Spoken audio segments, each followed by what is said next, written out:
The first in Michigan robotics season continues. Today we're on the west side of Michigan in Muskegon, and the machines all over the playing field here. The rings are flying, the joint is jumping, the crowd is revved up, and everyone trying to maximize their points.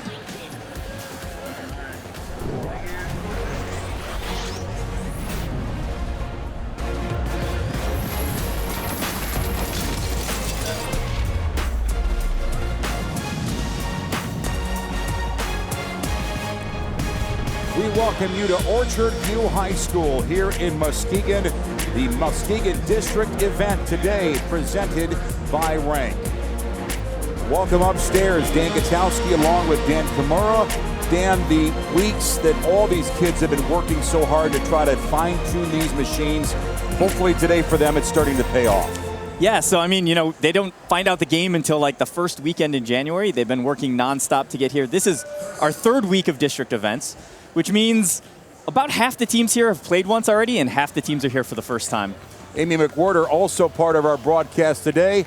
Let's go downstairs right now and check in with her. That's right, Dan and Dan. The passion here is palpable. The crowds are amazing. I've had a chance to talk to some of the students, the mentors, and the sponsors. The energy is truly building here, and I'm going to be talking to some of the students as they come off with a post-game wrap-up and replay and discussion of what just happened. So I'm going to send it back over to you. All right, thanks, Amy. Yeah, there's a lot of things that happen behind the scenes that she's going to plug us into. Of course, the game changes every year, Dan. Let's get a recap of what the game this year will look like. The 2024 first robotics competition game is called Crescendo, and the basic idea is to take these notes or these orange rings and score them in various places on the field. Now, a match is 2.5 minutes long, the first 15 seconds of which are autonomous, which means everything is pre-programmed and there are no drivers. After that finishes, the rest of the match will be teleoperated, or the drivers take control. Now, in autonomous mode, you can still score points in a number of ways. If you can get across that black line on the field, you get 2 points for leaving the starting zone. If you score in that high goal, we call it the speaker, that's worth 5 points. And if you score on the side goal, it's a little bit lower, that's going to be worth 2 points. Then after autonomous, drivers are going to step forward, they're going to take control of the robots. You can still score in that high goal, but now it's only worth 2 points instead of 5, and you can still score in the amp on the side here, it's worth 1 point instead of 2. But if you score 2 notes in that amp, you can hit a button to amplify your shots, so now speaker shots are worth 5 points again for the next 10 seconds. Then, moving on towards the end of the match, about the last 20 seconds, we usually call that end game, robots are going to come towards the stage in the middle. Now, if you can get on a chain and be hanging, that's worth 3 points. If you're just parked in the area underneath the stage, you're going to get 1 point. If your human player can hit this ring toss throw here on the peg, robots below that will get 1 bonus point. And if you're hanging next to a partner robot, that's 2 bonus points as well. First in Michigan Robotics is presented by Aptiv, Magna, Consumers Energy Foundation, and DTE Foundation. We've got 70,000 miles of distribution lines, and a lot of those are in hard-to-reach places. And so drones are just one more way that we can use a new technology to get to places that we can't reach. From inspecting equipment to investigating and restoring power outages, drones are helping Consumers Energy deliver on its reliability roadmap. We're helping our customers get their lights on faster. We're saving our customers money by being more efficient and operating in a safer and faster manner. Consumers Energy, a force of change, a force for you. How do you change the way the world moves? Change course. Aptiv is engineering the brain and the nervous system to bring the future of mobility to life with advanced computing platforms and smart vehicle architecture, taking you from point A to point B and every point in between. We are Aptiv, and we're moving mobility forward.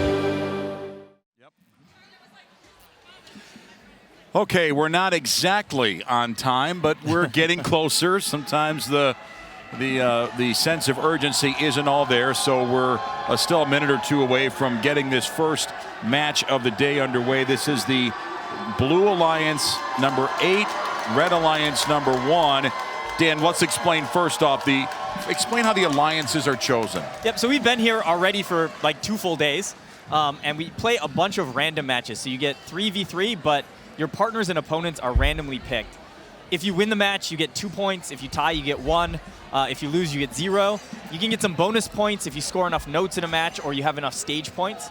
At the end of 12 matches for everybody, they're ranked 1 through 40. We have 40 teams here. Then we'll do a draft. So number 1 gets first pick all the way down to number 8.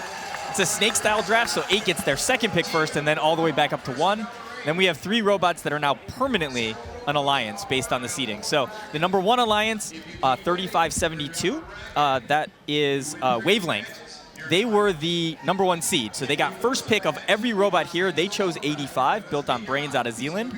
And so they are presumably our favorites, right?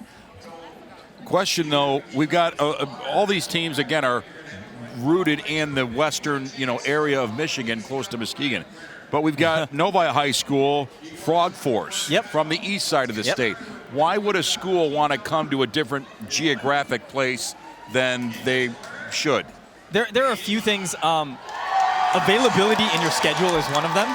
And sometimes teams just like to travel so they can see and meet other teams, experience what it's like, out here in Muskegon versus, what their event over in Troy or Livonia would look like. Yeah, so anyway, lots of good reasons to be here as we take a look at these teams. So of the 6 machines, which team has the most experience or maybe the most, backstory, right? Another thing to look out for is team number is a indication of the age of the team. So a team like 85 has been around for a very long time. This is one of the oldest teams in the state. 503 as well, you got 3 digits, you've been around for a number of years. 503's first year, I think, was 2001. So, they've existed as a team for over 20 years. But we talked about this being a week 3 event. About half the teams have played once already. Not a single team of the number 1 alliance has played yet. This is their first match for all of them. Meanwhile, on our number 8 seed here, 5167, that's Marysville, and 503, Frog Force, who we were just talking about out of Novi, both have already played an event, so they've had some chance to work on their robots. Teams have been introduced to the folks that are here at the venue here at Orchard View High School. So we are just about to get our first match of the afternoon underway. And away we go with our first 15 seconds in the autonomous period. Robots leaving their starting zone. They play preloaded notes in their speaker or amp, or collect and play additional notes. Yep, so 503, if you watch, they were running back and forth to the middle, getting a bunch of extra shots off. But Red also getting a bunch of those close shots. We're tied after autonomous, 26-26. After the autonomous, then things really take off as you kind of see the pace go fast. There may be some robots, Dan, that are more defensive oriented, but for right now, looks like most of the rings and notes are going fairly quickly. Yeah, alliances can choose whether they want to put a robot on defense or 2 robots on defense, but it looks like in this match, we've got 3 on offense versus 3 on offense. So what we want to watch here is teams are going to be making runs across the field. The loading stations are sort of on the opposite side of where you want to shoot. So you've got a long drive to pick up a new ring or note, then you've got to drive all the way back. The other thing we want to watch is that lower goal, the amp on the side of the field. They're going to score in that. When they're able to, they're going to activate their power-up. One of the key robots for watching the number 85 machine, the Red Alliance built on brains. That's from Zealand again. That's a machine that's got a lot of experience with that team, and you can see how quickly and efficiently they are offloading those rings and notes to get big points. Yeah, absolutely, and that has given them a bit of a lead here, right? They're now up 53-39. They used their amplification. They snuck that one in. So neither side has another amplification ready. Remember, amplifying means that scoring in that speaker is not worth 2 points anymore. It's back up to 5. And so that's a huge difference. Yeah, they've added layers to the scoring system to give teams more opportunities for more points. Yep, blue now has an amplification available. Red is 1 of 2. You've got to score 2 notes on that side goal. And there's Red's second one. So both sides can amplify. Blue has amplified, made 1 shot during it. Frog Force from Novi High School. That machine very nimble and quick, boy, they can move back and forth between these zones pretty easily. Yep, and that's a robot that was great in their first event, had issues all day yesterday and this morning, but it looks like they might have got it dialed in for the playoffs when it's going to matter the most. So now we get a look and see how the last few seconds here with these machines trying to get elevated. Yep. One that stayed on the ground. That's Frog Force from Novi High School. Yep, but their bumpers are inside the tape line, so they get 1 point for that. The 2 hanging robots on blue, it's going to be 3 points apiece. We have 2 hanging robots on red and 1 parked robot. We saw that was Wavelength, 3470 or 3572. They went up on the chain and then fell back down. So I don't know if there is damage with their climber or something just wasn't working right, but they do normally hang. So again, we have to wait for the scores to be officially tallied. And of course, there could be potentially some infractions that come into play that we may not catch as they play out in real time to start. Correct. So those end game points, the hanging points that we were talking about, those are going to be scored manually. During the match, the rings are scored. There's a whole robot kind of inside there that's scoring those. But the end game points are scored manually and penalties can get added. So we never know the final score, but it did look like red was going to be comfortably ahead there. And we've noticed too that the scores will continue to bump up, and you know, we get scores well into the hundreds eventually, but probably not immediately today as we take a look back and see how these points were scored here in this first match. Yep. So this is a good look at the amp here, or not. Having a little bit of trouble there, 24-05. They want to put that in. And again, if you can put 2 in there, you can see that blue stack light on the top there. 2 lights are lit up. That means you have the power up available, the amplification available. Wavelength doing the same. 85 was just kind of zipping around the field, getting in, taking shots. Something that sets teams apart is how far away they can shoot from. If you have to get right up next to that goal and take time aiming, that's not going to be as fast as somebody that can fire it from 10 feet out. And here's our scores from this first match. As again, things have gone final, and it's a fairly comfortable win for the #1 Red Alliance, 85-59. And Dan, looks like most of their points came in that second slot in the speaker. Yeah, and I mean, one of the ways you boost that score up so much, right, like 68 points there, is by using that amplification correctly. So getting those 2 notes in and hitting the button exactly when the next note is coming in. You don't want to hit the button early. You want to take use of that entire 10-second period to get those 5 pointers. Let's get downstairs and check in with Amy McWhirter. That's right. We're here with Hope Shunta from 3572. Hi. Hi, thank you. Red Alliance. So what went right in this game for you? This was a really amazing match. We had some really great cycle times, and our partners and I are working really great together. And what kinds of things will you be working on to do even better moving ahead? We're really working on just working together as a team and working to get those cycle times as fast as possible. Well, congratulations. We look forward to seeing your progress as the day goes on. Thank you. All right, thanks, Amy. Yep, appreciate that. Always good to see the smiling faces down there. Yeah. We don't have too many temper tantrums. I'm trying to think. Not too many. No. So we'll try to keep the spirits up and keep everybody in a good mood as we move into now our second match. So, again, the first 4 matches will all lead into round 2, and then we'll just kind of start whittling the field down. Again, for the Red Alliance, again, you mentioned that they haven't been active so far this much in the season. How does a team gauge success or non-success, even if they do win? Because obviously there's things they still want to get better at. Yeah, and the season progresses. It's interesting, right? Because it's a new game every year. It's a new robot every year. So you're always kind of like knocking off the dust, but also polishing that robot up. A winning score in week 1 is not going to be a winning score come the state championship. So if you're not improving the entire season, you're going to find yourself behind. Let's jump into a preview of our next matchup. It's a 4 and 5. Again, at least one team from the east side of the state with Bishop Foley Catholic. And what's our scouting report on what we're going to see here, Dan? It's going to be a close one here. we have kind of 3, as you move down the draft, right? So this is alliances 4 and 5.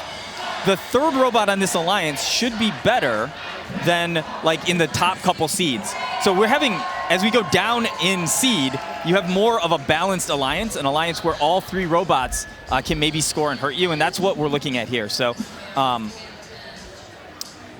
think 4381 has been very good, sort of growing in kind of stature over the past few years. They've just gotten better and better. So there's somebody to look out for. 910, one of those old teams that's been around forever. They have some of the most advanced programming on their robot every year, year in and year out. They were one of the first people to make use of a camera on the robot. And we're talking like 15 years ago. So that's much more common now. Teams can actually use a camera. They're what we call visual fiducials, but they're basically a black and white. It's a box, a square, and then filled in with a bunch of little squares that are black and white. You can use those with a camera to sort of track stuff. And so that's something that 910 does. They can auto-aim by using those pictures. And let's preview the Red Alliance. We've got the Calvin Christian Robotics, the Twisted Devils, and Cardinaltronics. Yeah, Twisted Devils, again, we were talking about them. They are just one of the better teams in the area. Very strong. But, you know, look for balanced scoring on this alliance. I think everybody's going to be contributing. And then the Blue Alliance, let's flip that. Mars Rovers, the Foley Freeze, and Code Blue. Yeah, Mars Rovers, one of our Muskegon teams. So could say host team here. And they are another team that is just getting better and better over the years. So keep an eye on them as well. In autonomous mode here, right, the key is going to be, I don't know which of these robots is best at getting those extra rings, and that's where the battle's going to be. So the score, the winning score was 89 points from the last match. Did I get that right? Okay, so we'll see if, yeah, close enough, pretty close. Yeah. We'll see if they can match that or top that. But again, this will probably be a little bit more even as we crank things up and jump into the autonomous for 15 seconds. And so 910, we talked about 910. Watch their programming. They are out to that note first. So there's kind of a battle there. They were racing 4381. They got the extra shot off, and that gives them the lead. Now we move into teleop. We've got the Blue Alliance and Red Alliance pretty darn close after autonomous. So solid showing in the first 15 seconds for both groups of robots. Yep, did see a penalty on red. That's going to give Blue 2 points. And so some of their comeback there, or some of their initial scoring there, was from that. That's 6005. That's the Cardinaltronics machine. So you'll hear Dan and I go back and forth. We'll call them rings and notes. They're the same thing, but they're kind of staying with the music theme of this year's crescendo. That's why we've got the speaker, the amp, the stage, the mic. So the 910 machine, the Blue Alliance, Foley Freeze, very, very active and mobile. Yeah, another big thing that we're seeing this year, even compared to last year, is sort of the proliferation of what we call swerve drives. These robots have basically 4 independent wheels on the corners of the robot that can point in any direction. So that lets the robots go sideways, rotate while they're moving. It's really good for getting across the field and getting through traffic. Scoring is very close. Dan, as a comment on this race and the other one, it seems like these machines are a little bit smaller and more nimble as opposed to some of the bigger, heavy-duty machines that we've seen in years past. Yeah, yep. So being low and compact was important this year to get underneath that chain on the stage. So you'll find, especially if we get into later matches where defense ramps up, using that secondary path is critical. So a lot of robots are small enough to go under that. And because you can launch the note, it's okay, right? You can still fire it all the way up into the speaker. Scoring is still close. We'll see how these machines do as we are in the last 30 seconds. Both of them very aggressive about piling on with those rings and notes. Yep, they have to. Red is still amplified, so Red has a chance here to make some points up quickly. And there it goes, right? They just took the lead thanks to that last-second amplification. Blue now, maybe, we're tied. I don't know. Who has time to make one extra shot before they go to hang? Looks like Blue is trying to shoot instead of going to the stage. Red goes to the stage, and that might be our difference. Twisted Devils is the one that's airborne, but the Blue Alliance didn't really maximize themselves in the last few seconds in terms of getting those robots on the chains. Yeah, I think so. 910 and 4004 both had notes loaded. They were both almost lined up looking to fire. I think if they had made those shots, right, that would have been 4 points. Then they could have probably rushed back to get the parking points for 2 more. And so they were basically saying, hey, that's 6 points. If we went and hung, it would be 6 points. And they must be more confident in their launcher right now than in their hangar. So that's a strategic decision, not a mistake. Yep. Well, ended up being a mistake just because they couldn't execute quite in time. But, you know, I don't think the strategic decision was incorrect when they made it. Well stated. So, again, this one a lot closer. As the scoreboard says, it's tied at 76. This match is under review. So, yeah, I mean, a couple things. We did see that penalty. We called it out kind of real time. There are areas on the field that are taped in a team's color. You're protected in those areas. The stage is only protected for the last 20 seconds, but where you go to load the rings, that's called the source, and the amp zone, where you go to score them on the side there, if you make contact with a robot while either that robot or you are in that zone, that can be a penalty. So I think we saw one of those at the source on red, so that gave some points away. So robots can obviously and will contact each other. At what point is there too much contact where there's an infraction? It's generally open. You can have some big open field hits as long as both robots are just trying to play the game. If you're sort of targeting somebody and you're taking long runs to smash into them, then you know, bumper cars. You might get a it's penalty. not bumper cars, yes, right? Especially if they think you're targeting or looking to do damage. Yeah. Let's jump into the scoreboard here, and it is a Red Alliance win. Both teams with penalties, and a little bit of a surprise. It looks like, well, you can see, though, the staging at the end. That's the swing factor. Yeah, they picked that up. Speaker very close, surprisingly. So Red, with 7 amp points, was able to amplify more often, but Blue still keeping up in shots scored. Let's go downstairs and join Amy right now.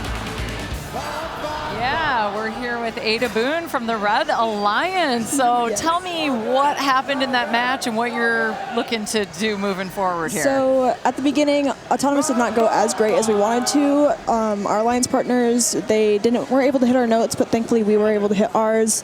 I wasn't really paying attention to the other side of the field during that moment because I'm like, oof. But then we go further in, and it's neck and neck. We're going just one right on top of the other, point after point after point on both sides, and we were able to get it in that final hanging. That's what cost the game. Yeah, it was really close. Yes. And I'm wondering what kind of adjustments you want to make as you move forward. Well, looking at states, which I think we've already qualified for at this point, we want to change a lot about our robot. We have a lot of slap in our shooter, so if you look at our shooter when we go to hit or go to shoot, we will come up and it'll kind of like bounce back and forth a little bit. That's probably our biggest weakness because it makes us a lot slower than a lot of these other teams. One of our greatest strengths is our amp scoring, where we go all the way up to the side and shoot down, and then being able to shoot and move at the same time. So we're definitely going to amplify our strengths and then tone in our weaknesses as we go forward. Good play on words there. Congratulations. Thank you talk so to you much. later. Thanks, Amy. Yeah, Amy knows exactly who the right person is to interview. She's got, she's stated her case very well. Let's get back into some highlights of the Red Alliance that just won the second match. Red team scoring and piling up rings. Yeah, very fast amp score there, and then we can see the second one. And that's going to be key, right? Getting those 2 amp scores quickly allows you to amplify the speaker, is what we call it, which makes our high shots go from 2 points to 5 points, and that is absolutely critical. I mean, they're twice as much. You know, Dan, we're seeing, or at least I'm seeing, and it's very evident and visible on the court, these QR codes. Yep. Is that a QR code? Yeah, those and are what we call for? visual fiducials, and that's exactly it. Robot cameras can track that and help position the robot on the field or help it aim at different places. Leave it to Dan Kimura to go with a high-end explanation. Visual, what was it? Visual fiducials. I didn't make the name up. Okay, all right. Because the QR codes we all get, visual fiducials will learn about that. Here's coming up next, Ferndale, Avondale, both from the east side of the state, and Hackett Catholic Prep. Yep, 1025, 3538, and 7256 all have played an event. 3538, one of the strongest teams in Michigan right now. They were essentially a finalist at the state championship last year, making it to the Final Four. Blue Alliance consisting of schools from Big Rapids, Ashley, and Grand Rapids. Yep, we got to call out 95-94. That is a rookie team. One of our 5 rookie teams here has made it to the playoffs, which is always a big accomplishment. And another robot that we want to be watching on this number 7 alliance is 9106. 9106 is a robot with a giant torso on top. There's a shirt on the robot, all right? It flops around, but it's there for defense. This robot is tall. It can get in front of other shooters, blocking their line of sight to the target, making it so they can't shoot. They're going to hang out probably on the red side of the field, right in front of that goal, the high goal, and just try to block as many shots as possible. So we are now rolling into our 3rd match of the day. Again, a 2 seed against a 7 seed. So maybe a little bit of a disparity in scoring, but we'll see how things play out here. The 1025 Impy Warriors robot from Ferndale already off to a good start.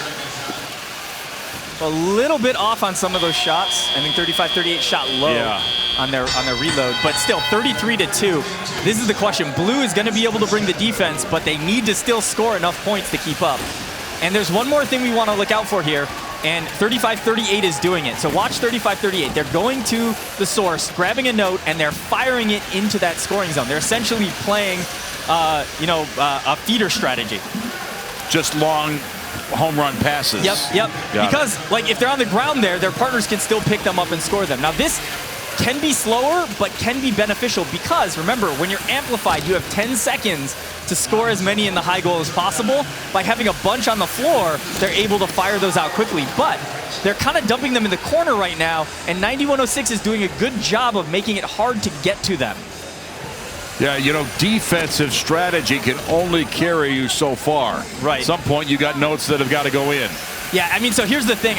This Red Alliance right now should be scoring more points than this. If 9106 wasn't there, they would be scoring more points than this.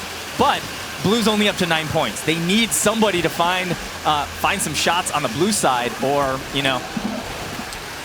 Yeah, this is going to be a challenge, and we're already about past the halfway point as the Blue Alliance does not seem to have the sense of urgency they need to about gobbling up the notes and scoring them. So they wouldn't say it's a flawed strategy, but something's got to change. Well, yeah, and it might be the best strategy for the group of teams they have. 95-94 is doing a pretty good job of crossing the field.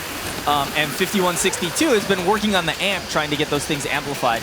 They do need to absolutely maximize every single amp shot or amplified shot that they have here.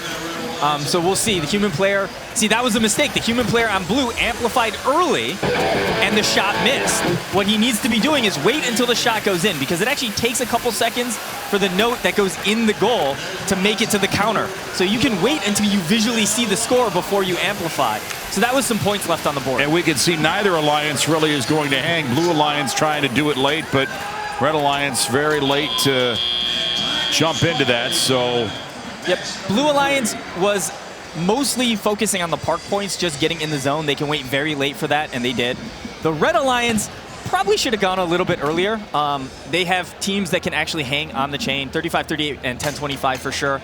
They probably should have gone a little bit earlier to get that hang in, just to secure, you know, the win, get the practice, get the rep in. But the score was never in doubt, so, you know, it was fine for them to kind of test out whatever they wanted at the end of the match. So it's a red win once they tally the points. We'll have that in a moment. But is it hard, Dan, in a match like that, even though you are the winning team, what are the real takeaways? You don't really quite know where to build on from that, maybe, right? Yeah, and that's a rough match, actually.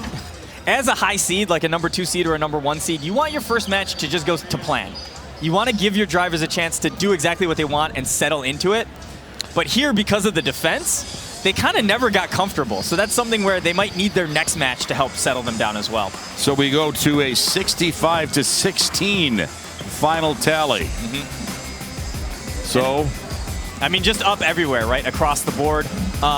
Even getting a couple extra penalty points. 10 penalties is 2 tech fouls, 5 points apiece. So that's something that our Blue Alliance, number 7, has got to clean up their play. Like, with the low-scoring defensive approach, those penalties are massive, right? 10 points in a defensive match is a lot more than 10 points in an offensive match where they're scoring 100 points apiece. let's jump downstairs and reconnect with Amy McWhorter. Yeah, thanks, Dan and Dan. So I have Devin here from 1025. Tell us about what just happened here. So in the last match, we were defended pretty hard. We still pulled through with the win thanks to our team, our alliance. Really happy with them. Robo Jackets are doing great. Irish Bots are doing great. We just need to revamp our driving and get better at going against defense, but it still worked out for us. Great. So those are the adjustments you're going to make moving ahead. Anything else that you're looking forward to today? I'm just looking forward to having fun. I'm really loving our alliance, and it's going good. Great. Back to you. All right, awesome, Amy. Thank you. Good insight from down in the pits. And, yeah, positive attitudes everywhere. Let's jump back into some highlights and some good defense, but Blue Alliance needed more offense. Here's the Red Alliance, though. Yep, this was autonomous mode. You see 35-38 flying back into the screen with an extra note, shooting it low, though, and then a little bit of contact there. Another low shot. So 35-38, if they can dial that in, aim up a little bit more, that's a lot of points left on the plate. And Blue Alliance just, you know, they've got to figure out where their offense will come from. Where will they get points? Right, yeah, but this 91-06 here. I mean, 90 or 65 points for the Red Alliance with 10 points in penalties means they only scored 55 on their own. That defense was extremely effective, but they do need to find a way to score a few more. 51-62. They're working the amp at the end. We saw a shot there trying to get it ready to go. All right, coming up now, we've got our 4th match with a Red Alliance featuring Wayland, Ravenna, and Otsego. The Blue Alliance, Columbia Central, Byron Center, which is nearby in Grand Rapids, and Marshall. Yep, 60-90 is the defending state champion. So they won the state championship last year. That is a team to watch out for. Falling all the way to the 3rd pick here, which is a little bit low for them. And Red Alliance getting everything all pre-programmed and set up. Bob, what do we know about Ravenna and Otsego, Dan? Both robots are, scoring robots. You can see this alliance is going to be again a little bit balanced. So they all can score. Again, we're looking at 60-90 to carry the main load in terms of scoring high, but 51-52 is also a very good robot. It's automated a lot too. It's going to be a fun robot to watch. They kind of pick it up, pick the node up, fold it into the rest of the robot, pass it the rest of the way through, and then launch it.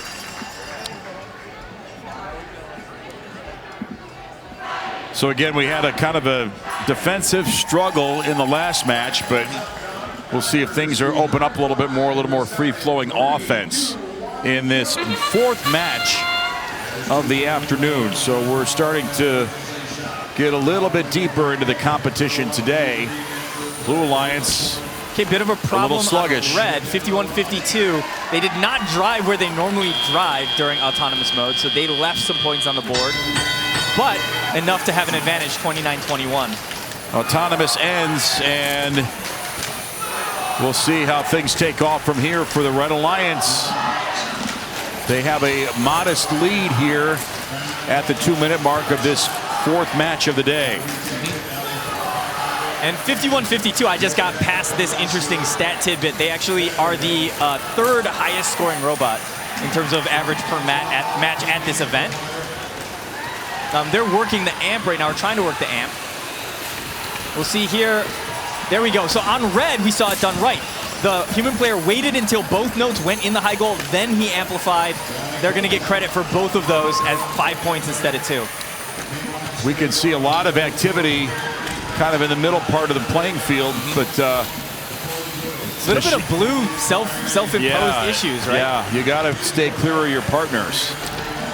You can collide with another machine, but you don't want it to be one of your own. Yeah, and if your driver is comfortable, you are looking for contact as you cross the field, because if you hit the other team and you're more comfortable recovering from that than them, you get a small advantage. But if you hit your own team, it's just all negatives. Everybody loses. Still a 10-point advantage, a 10-plus advantage at the 1-minute mark for the Red Alliance.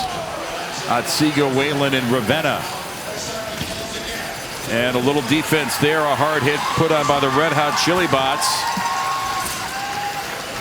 Pretty good.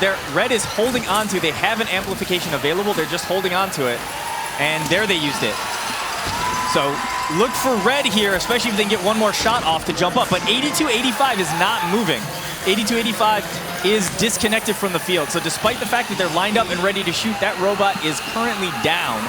We don't know what's wrong. We still see lights inside that robot, so they may come back in time for the end game, but they might not. So time running down. The robot's trying to race to get on stage and deliver notes through the flap and into the trap, but right now there's only one machine trying to hang. Now the Red Alliance trying to get in position for at least 2 hangs on those chains. Blue with a late flurry of points gets it real close, but not able to hang after those last second shots. This is close. This is very close. The opportunity to hang and get some points. Again, some teams are very aggressive about getting into that position to hang on those chains. Others are going to try to push the envelope the other way, get those rings, get those notes for points. Yeah, and Blue knew they were down, right? They were watching the real-time scoring. They knew they were down a little bit, and that's why both 27-71 and 44-53 looking for a last-second shot before they went either for the hang or at least for the park points. Again, just like we saw in an earlier match, though, ran a little bit late. So they got the scores in, but they're going to be down in the endgame points. So again, we've had a couple of very close matches. This will be one of the closer matches today, and we're still tabulating the points, but we're anticipating it's going to be very close regardless of how it plays out. Yeah, it looks like it's going to be some extra penalty points for both sides, but there was at least one penalty on 27-71 for you're only allowed to carry 1 note at a time. 27-71 had control of 2 notes for a bit of that match. So that is some of the points going across. So there's our score. The Red Alliance able to squeeze out a win, and it was this, again, the staging at the end gives them the 6 points. And some amp points as well. Yeah, but you can see Blue needed those last second shots to close it to within range. Right, so good strategic call, but they couldn't quite get it done in time. Downstairs we go to Amy. Yeah, that's right. What a close game. My goodness, that was really exciting. YB from 51-52. Tell me what you were experiencing during this close match. I mean, we were all very nervous, especially after our autonomous mode. That was one that we have never run in a match before. So when we saw that in the stands, a lot of us didn't know that that was what we were going to be doing. So we were all pretty nervous about that. And then with it being so close at the end of the match, we were all waiting for the score to come back to see who had won. What went right to tip you over that edge? I mean, I think it was just a lot of our alliance and us cycling, and especially with the amp, getting it when it was amplified to get those extra points. Absolutely. That was so exciting, and we're going to kick it back and look forward to more action. Thank you. All right, thank you, YB and Amy. We're going to move a little bit further ahead. We are now moving into round 2. We kind of have a restructure with the 1 and 4 alliances going head-to-head. Alliances 2 and 3, and then the lower bracket, you can see 5, 6, 7, and 8. So really, it's the higher seeds advancing all the way along the line. Chalk thus far, but it is double elimination. So anybody now in that lower bracket, 5, 6, 7, and 8, if they lose, they are now out. So sudden death for them. 1, 2, 3, and 4 still all have that 1 loss to give. Question, Dan. The teams that won, they know that they're not going to just mail it in. There's still improvements they want to make. So I guess teams are always have to be thinking ahead. What are we going to do next that's going to be better? Because we know the competition gap will probably be shrinking. Yep. Yeah, and it's so there are lots of things you can work on. You can try to improve the efficiency of your robot, make it so that you miss less shots, improve your auto mode, try to sneak an extra shot in during auto mode. And driver practice is huge. If you just get your drivers more time on the sticks, they can be slightly more efficient as well. Okay, here's our matchup. Our Red Alliance is going to be number 8, and our Blue Alliance will be number 5. So let's get a quick overview, and again, the loser is going to be done for the day.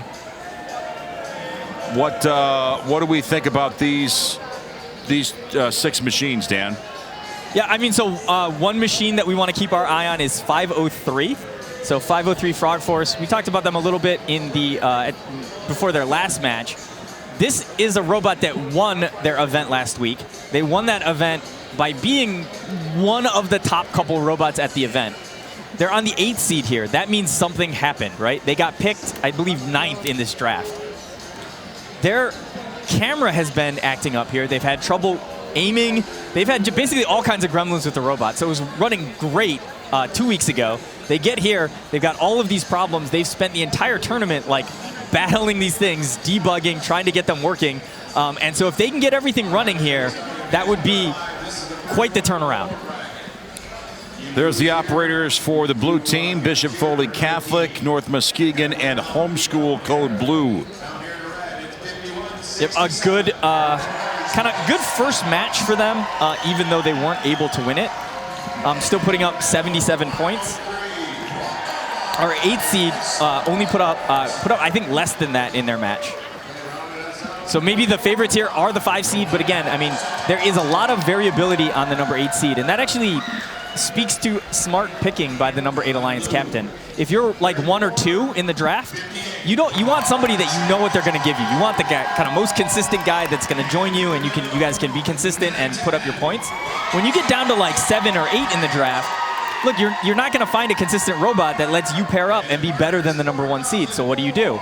Well, a team like 503 that can be amazing but has struggled is sort of like a gamble that you can take, and it could pay off for them. So the real challenge is obviously your machine for your team has to work well, but if you're a higher level team, you also have to have kind of a good scouting department to say, this is good for us, this one not so much. Mm-hmm. Yeah. And so shout out to Josh, who's here. He's actually a scout for 3538, so he's got all of their statistics, kind of feeding us some data here. But like, yeah, so the top level teams will have whole groups of people watching every match, counting every shot, so they know exactly how good every robot is. Here we go. The winner is moving on. The loser is done for the day here at the Muskegon District Event, sponsored by Rank here at Orchard View High School in Muskegon. So a little contact between 503 and 5167. Red's Autonomous did not go as good as it could have, but Blue's not much better, so we're close going into teleop. Yeah, very close, so no team gets an advantage in the first 15 seconds. Now we're into teleop where things are really going to take off. 503 is feeding, I believe. It looks like they dropped one off. Yeah, they're going to take that feeding role, which to me says their targeting is still not working the way they need it to. So they're trying to fill a different role on this alliance.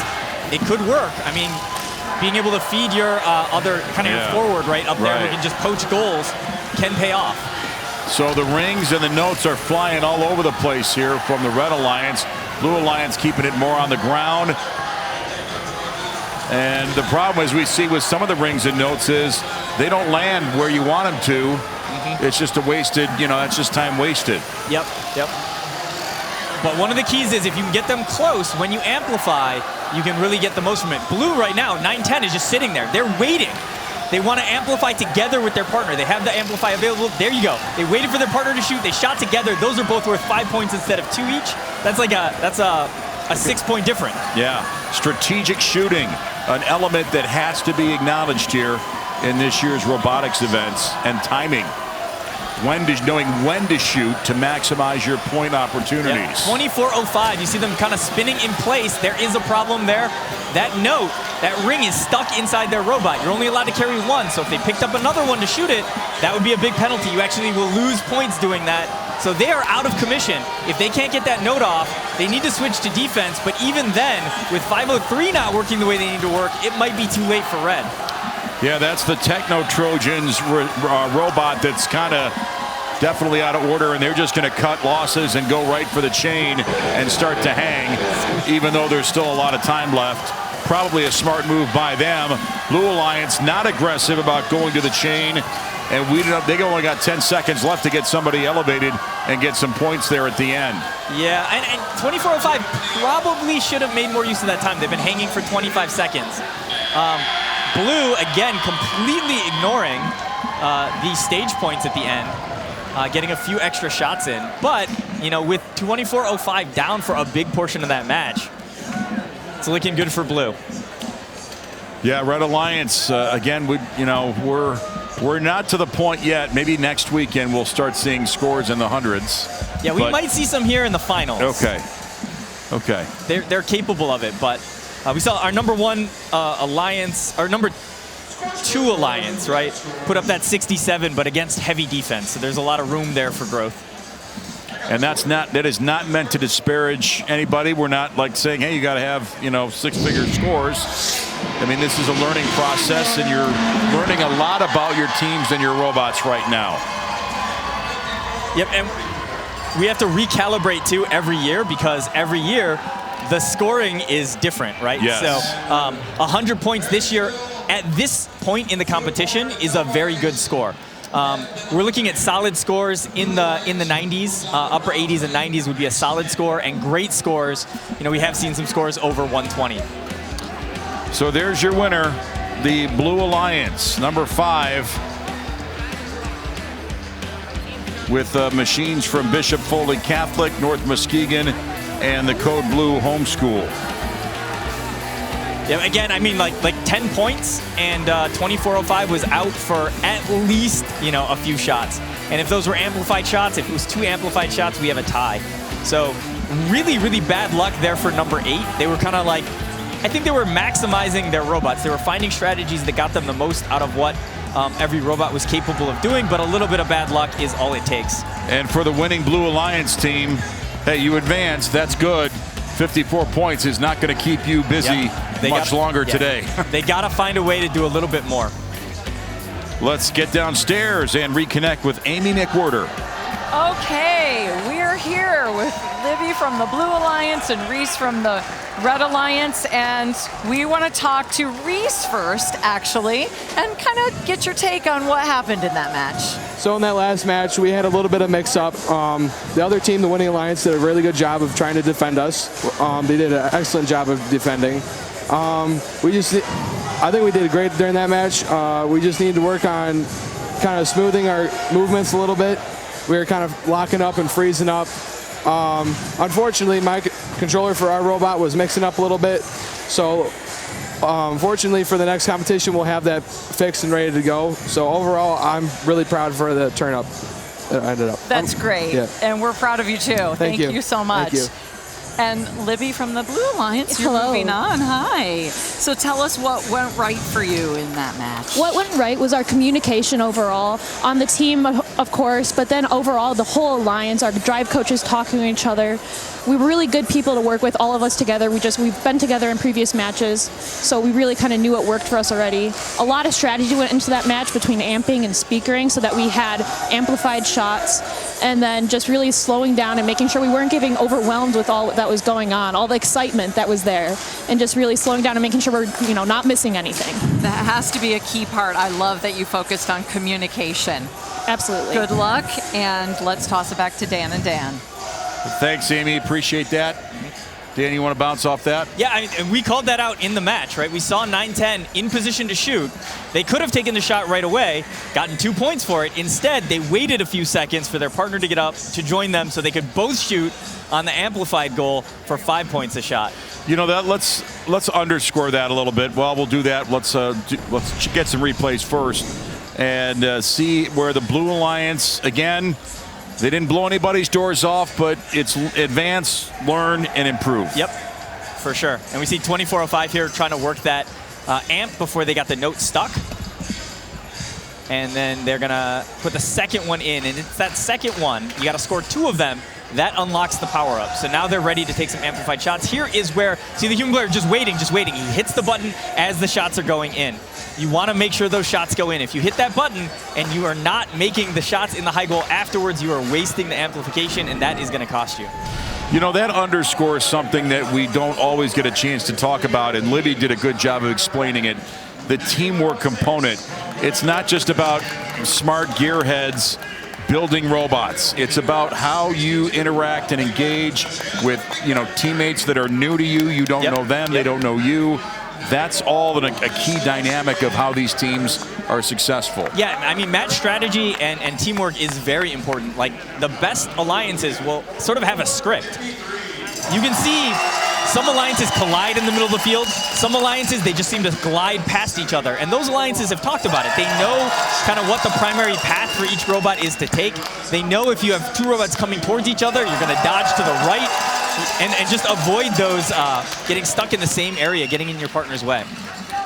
So we introduce our red and blue alliance, the 6th and 7th seeded teams. And again, the costumes are always an interesting element. They go to some great lengths to, there is no shortage of visual atmosphere anywhere at any of these robotics events. And speaking of costumes, again, we've got the shirt defensive robot back on the field. So red, our number 7 alliance, is that defensive alliance. So we need to see them score a few more points. So we go into autonomous for 15 seconds. 7501 doing a good job reloading, making a second shot. Yep. And it's uphill now. 24-7. Remember, Red's score in their previous match was only 16. So they need to find more offense for sure. Yeah, teleop is happening right now. Got the 5162 robot for the Red Alliance. 9106 caused a miss. Yep, big Red Theory kind of stuck in front of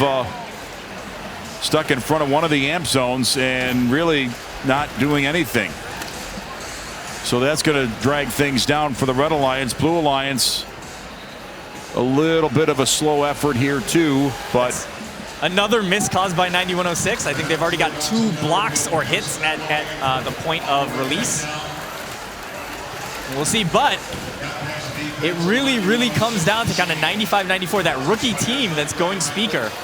They've just got to get across the field a little bit quicker, and the most important thing here as they line up is they cannot afford those misses.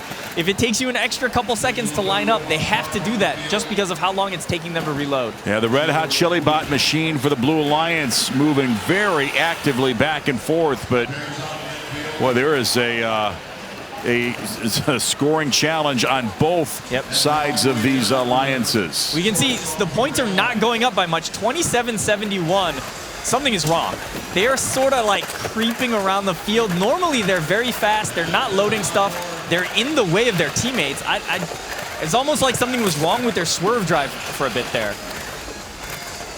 Yeah, we've been stuck. Well, maybe the first team to 30 will win. Another miss caused by blue, or on blue, by 9106. The 95-94 machine from Ashley Community School. The robot name is Fred. They've had some shots that have gone off the mark. Still stuck on 10 points. Yep, we had a penalty on blue. I think it was 27-71. So you can only really hit other robots in the bumper zone. And that bit sticking out in front of 27-71, I think, hit another robot. So that's, I think, 5 points. So going to be a penalty there. But, you know, still only 10 points from Red. Blue Alliance did not get aggressive there about hanging on those chains. Red Alliance did, but none of their robots got elevated at all. Yeah, I think there are a lot of broken robots in this match. I mean, 27-71, we saw an issue. I think that we also had an issue with 5162. So, you know, red side having some issues, and red side especially could not afford to lose one of their 2 offensive robots. They needed every point that they could manage. But man, the low score again as 9106 proves themselves probably the best defensive robot at this event. Well, lots to work on, but it's a long process as the crowd here inside at Orchard View High School is made aware of which alliance is advancing and which one is done for the day. So all you can ask for, here's your finals, 27-13. All you can ask for really is, hey, look, we got a chance to keep going if you're the Blue Alliance. Whatever we have to work on, we'll work on, but you'd rather be working on it in real-time game situations and match situations than just tinkering, you know, back in the backstage. The good news, if you can call it good news, is the 27 points, very low score, something to be worried about, but there was a broken robot. 27-71 was not scoring. I don't know if I can really say a broken robot is good news. They've got to go and they've got to fix it now, so it's its own kind of bad news. But you can at least take solace in the fact that your score is low because something unexpected went wrong, and it should not go wrong again if they can get the robot fixed. Exactly. Then the Red Alliance, well, the Catholic Central, Big Rapids, Ashley. You know, that's disappointing. But again, all the non-success does is teach you what you have to do to get better. Yeah, and they chose to play the game a different way here, right? They had 9106, our kind of defensive powerhouse, and they just needed to find a few more points. 51-62 having some issues in that last match kind of took away their opportunity. Let's bring in Amy from downstairs. Amy, what do you got?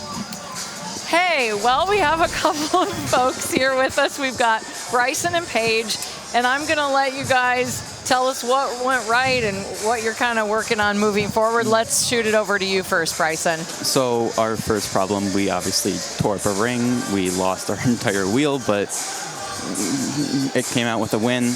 We're really proud of our alliance partners and our enemies. You're our enemy, but we're really proud of you guys. We worked really hard on our robot this year. We tried really hard. So our strategy was just get as many points as we could. And it worked sometimes, it doesn't work other times. So you can only do what you got to do. That's right. That's a great attitude. And Paige, yeah, we're super proud of you. Tell us kind of what went on and what you're looking at. Well, I noticed that we really had to change the power we had on the shooting because it was not anywhere close enough. And I saw you tear that ring. I'm like, uh-oh, that's a problem. And I saw a few pipes on the floor. But really, I think we did well for what we had in the guarding and the defense points. It could have been better, though. A lot better. And I noticed there were some mechanical issues, right? There were some problems with the robots. Anything to add there? Kind of what happened? Just changes need to be made, adjustments, different coding. Got a few coding problems. And that's just the whole thing with robotics. You never know what's going to happen. Our radio stopped working at one point. My bad.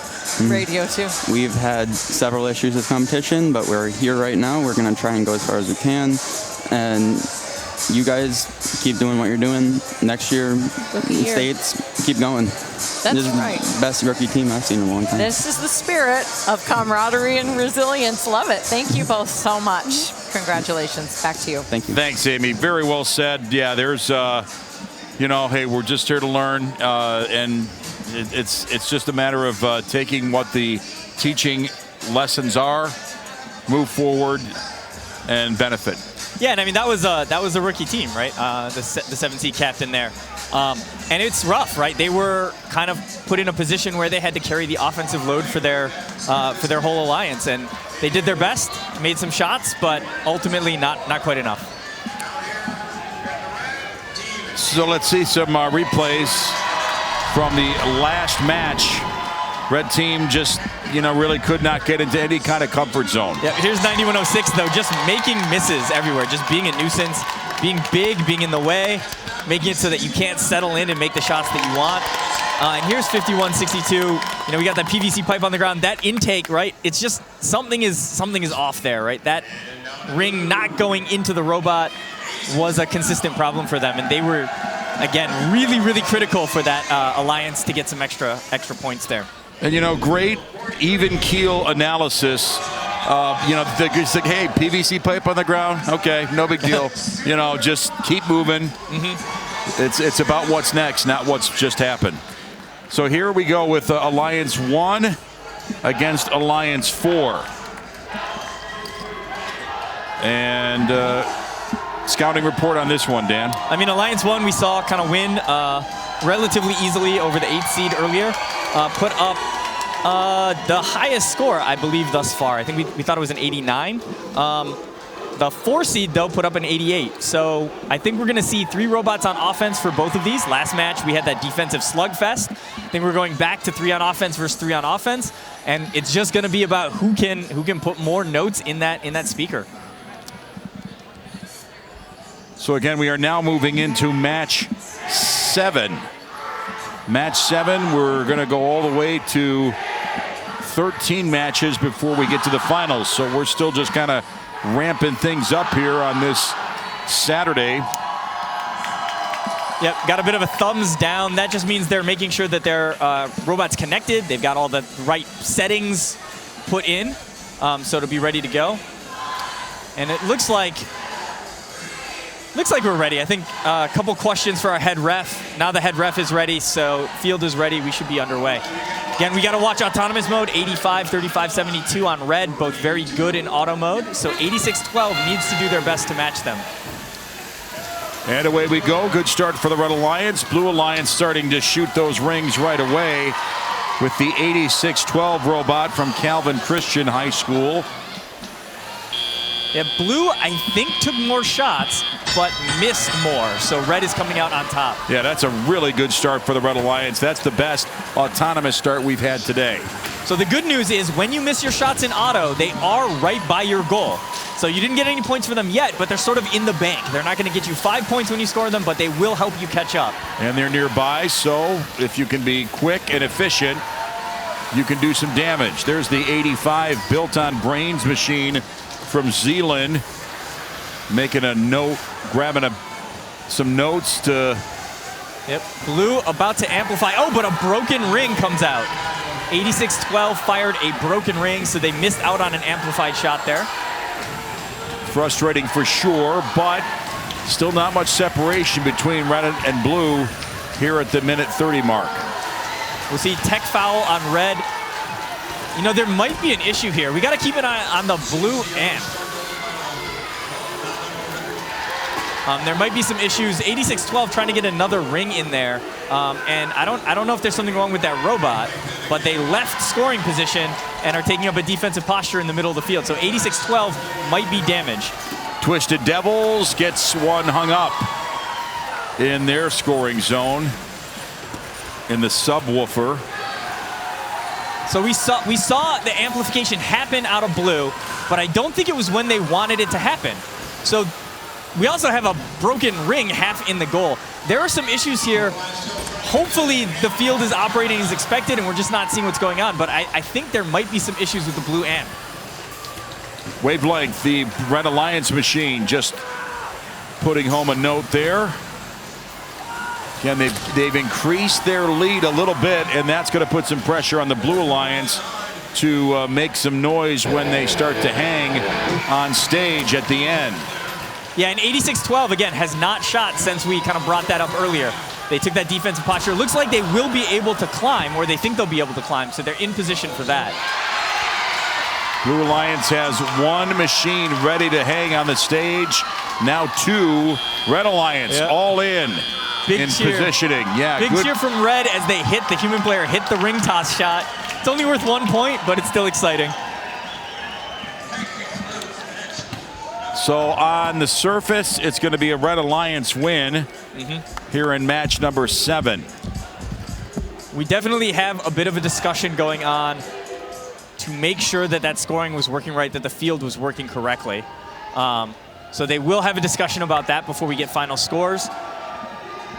If that's the case, right, there are a couple things that happened to blue in this match that set them behind. So the first thing is potentially the amp not going off when they wanted it to go off, cost them some points. They had a broken ring that cost them some points when they shot that out. I think they ended up picking it up again and shooting it again. So they wasted a lot of time with that broken ring. And 6005 was shooting low a lot of those shots. So they're going to need to dial that in. They're going to have to tweak their robot. They took a decent number of shots, but they got to have higher accuracy. What are they reviewing here, Dan? You alluded it was scoring, but what's the So what it looked like from up here is Blue had put the 2 rings in to their amp, which gives you the ability, the human player ability, to hit a button. When that button is hit, that's what actually gives you the amplification status, which makes the high goals worth 5 points for the next 10 seconds instead of 2. I don't think it went off when he hit it. I think he was trying to get the button to go. It didn't look like it fired when they wanted. It then fired later, so it wasn't completely broken, but it looked like it went off when they didn't want it to go off. A little bit early, because they had 2 robots lined up ready to shoot, but the amplification went off before they had shot. And that alliance has been pretty good about hitting the button at the right time. So maybe there's an issue with the button, maybe there's an issue with the controls over there that is not reading the button press correctly. If that's the case, and the field did not work as it should, then there is the possibility that we would have something called a field fault, which means we might replay that match. Which, for Blue, would be extremely lucky because, again, they had a robot that got the note either stuck or their feeder or their shooter stopped working and they had to switch to defense. So if they get another chance and that robot is fixed, that could be a big swing in momentum. So another question, when a team is having an in-the-moment problem with their machine, how much time, how are they trying to go about fixing it? Can they ask for a break to address that, or are they just at the mercy of whatever the game schedule is here? Yeah, so during the match, the first thing is you got to identify the problem. So teams will have ways to troubleshoot. Once you know it's over, we can't shoot anymore, they made the smart decision of moving to play defense. So that's the first thing that they did really well.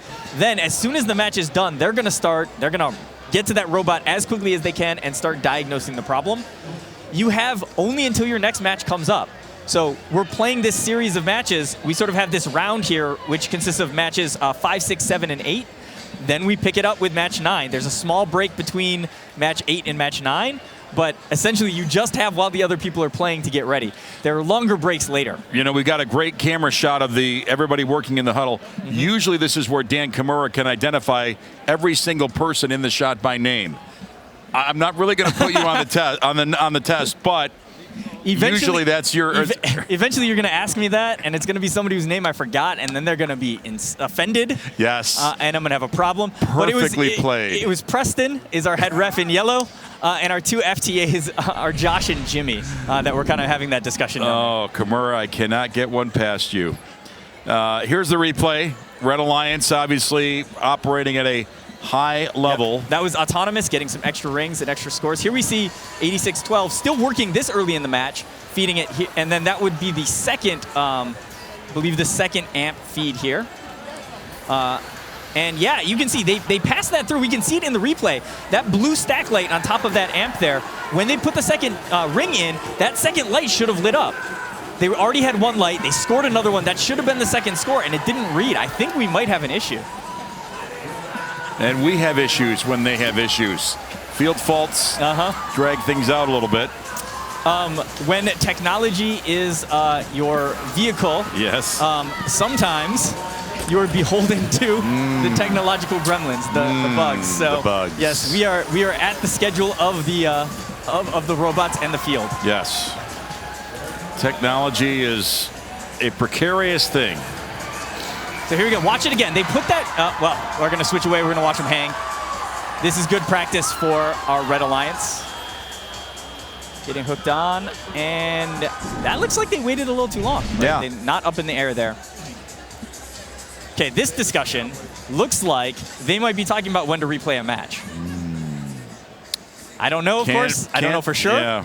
But they're looking at the bracket. They're looking at the schedule. And I think they're deciding when they're going to fill that match. That replay match in. That would be my guess. Yeah. Especially with that replay that we saw. The longer the discussion, the more likely it is that we'll have a replay of that match. Yep, so they are going to make sure everybody understands what happened and why they're making the decision they made, whichever direction it goes. There are some other things to take into account. If at the point that the field broke, the match was essentially decided, then you don't replay, right? So if somebody's winning 100-3 and something breaks, there's no way they're catching up in the last, 20 seconds of the match. That match stands even if the field breaks. This one was early, and man, that amplification is so powerful that it's hard to... This is almost a 40-point difference between Red Alliance score and Blue Alliance score, with Red Alliance being way ahead. Next week, we will be in Troy at Troy Athens High School. And we'll be with you on Sunday. Don't show up Saturday. Well, if you show up Saturday, if you show, well, you can't. There will be an event. They will be playing, but we won't be there. We won't be there. But so by all means, join us on Sunday, and then there's other events, of course, throughout the state: Lansing, Midland District, West Michigan District, and the Livonia District. Everything building towards everything at Saginaw Valley State. Yep. I think starting last year, we went into that mix of Friday, Saturday events and Saturday, Sunday events. I think some teams, it works better for them to have both weekend days and not need to miss a day of work or a day of school. Some teams don't compete on Sundays or want that rest day before they got to get back to it. If it were me, I'd like to miss school or work. Yeah. So that's our schedule coming up next weekend. So we'll stay all on top of this as we continue to sort out how this will play out. We may have a redo of match 7. The longer this goes, the more likely it seems. Yeah, so now he's over. He was talking with the other alliance, the 4 seed, I believe. Now he's over talking with the number 1 seed. And, he's telling them they do not look particularly excited by the news. So that, again, makes it seem like I think they're replaying this match. Okay. No scores, so this will be a replay. And Amy McWhorter down in the pits, or is she out on the field doing the Macarena with the kids right now? I'm not sure. Well, I don't know if she's dance ready, so we'll leave that for later. I see the Macarena from here. But is it ready for on camera? That's the thing, right? No. No Macarena. But the crowd, this is when you're. Okay, well, we didn't want to put Amy on the spot, but we do have an interview opportunity for Amy as we're having kind of an expanded downtime between the match that was just played and it will now be replayed, we think. There we go. Join me. We are doing the Macarena. That's right. We've been waiting for you to cut to us. We are so excited for this replay. So I've got Carter from the Blue Lines and Hope from the Red. Hello. Hi. So I guess kind of talk to me, Carter, about what happened in that match and what you're looking to change moving ahead on the replay. Yeah, so the amp wasn't working, so our strategy was kind of out the window. And so we just tried to go to defense and try to slow down the Red Alliance because the amp wasn't working, so we couldn't get the Red Devil or Twisted Devil shots amplified, so we changed to defense. Yeah, makes sense. Good strategy. Hope, what are you looking at to do on the replay? We're just working on getting that amplification because it's so important to get those extra points for every cycle that you can. It is truly. All right, we got our chance, and we're going to kick it back to Dan and Dan. All right, thanks, Amy. I'm pretty sure Carter wasn't coming here this morning thinking he was going to do the Macarena on camera for us, but thanks, Carter, for being a good sport. There might have been some peer pressure there, it looked like. Yes, exactly. All right. So they're doing the official announcement to the audience here that we will be replaying that match. The amp did not work as it was supposed to. And he told us when the match was going to be replayed, but I started talking, so I didn't hear what he said. Okay, well, we're going to move to match 8, and that will try to get us back on track time-wise. And again, in the imperfect world of robotics, these things will pop up. Here's what's coming up in match 8: our 2 alliance against our 3 alliance. Robo Jackets, Impy Warriors, and Irish Robotics from Auburn Hills, from Avondale, Ferndale, and Hackett Catholic Prep. And then Red Alliance, this time it's the Blue Alliance, Stego, Wayland, and Ravenna. Yeah, and we can't really compare scores. It was, I think, number 3 scored 74 in their first match. Number 2 only scored 65. But remember, the 2 seed went up against that defensive robot, 6109. So their scores are going to be lower than we would expect. And, this one, a lot of offensive firepower on both sides. I think a small autonomous advantage maybe to the Red Alliance here. But, this is going to be a close match. This is probably going to be a high-scoring match if nothing goes wrong with the robots. Yeah, 2 and 3 pretty much guarantees you high-level robots and point production and all things like that. Yep, 51-52. I spent some time in their pit talking to them about their robot, and that one's pretty cool. They were working from their last event to this event on sort of automating all the processes inside the robots. They were talking about how they have a fold-down intake. They've got a sensor there, so as soon as the sensor sees the note, it folds it up. As soon as it knows it's folded up, it can pass it over to the shooter. There's a sensor in the shooter that knows when the note is preloaded and ready to launch. So everything is done by kind of one press of the button instead of needing to manually control everything. That really speeds up your cycle time or your ability to score. Okay, so we've got, again, we're going to come back to match 7. Yep. But for now, we've got match 8 next up on the horizon here. So the loser is going to be done, or I'm sorry, the loser will advance to round 3, match 10. So again, it's a 2-loss exit. Yep, we're still in the upper bracket, so either one of these alliances can lose once and still be in the tournament. And we do that too, playing the other match later, coming back to it later. All the robots that just played more or less a full match, all their batteries are down. They've got to reset the robots. So we would have had a longer delay, right, clearing the next teams off the field, putting the same match back out there. So instead, give them a little time to prep their robots again, play this match first, and then I believe we'll come right back and see the replay. Earlier, we had a chance to visit with Emily from Gull Lake and some of her insights on match 7. I'm here with Emily from Gull Lake, and you have quite a unique situation in your school with a JV and a varsity team. I'm wondering how that all came to be. So we grew so much over the years, and we decided that we wanted everybody to have a part, so it's not too overcrowded and too many people at one section. So it's easier, so we all get experience. And so having the 2 teams helps with that. And you have quite a history. You started in 3rd grade? Yes. Tell me more. So you start off in FLL, and I was hooked. Like the people, the environment, and the learning situation that we got to learn from amazing mentors throughout FLL, through FRC. And it's amazing the amount of effort that they put in. And it makes you want to stay engaged and stay with them and follow through for your FTC years. And specifically, what kind of roles have you had throughout your tenure with robotics? So at the beginning, I thought, I'm going to be programmer. That quickly ended during FTC because it's so, it's different, but it's, more advanced. There's more steps each time.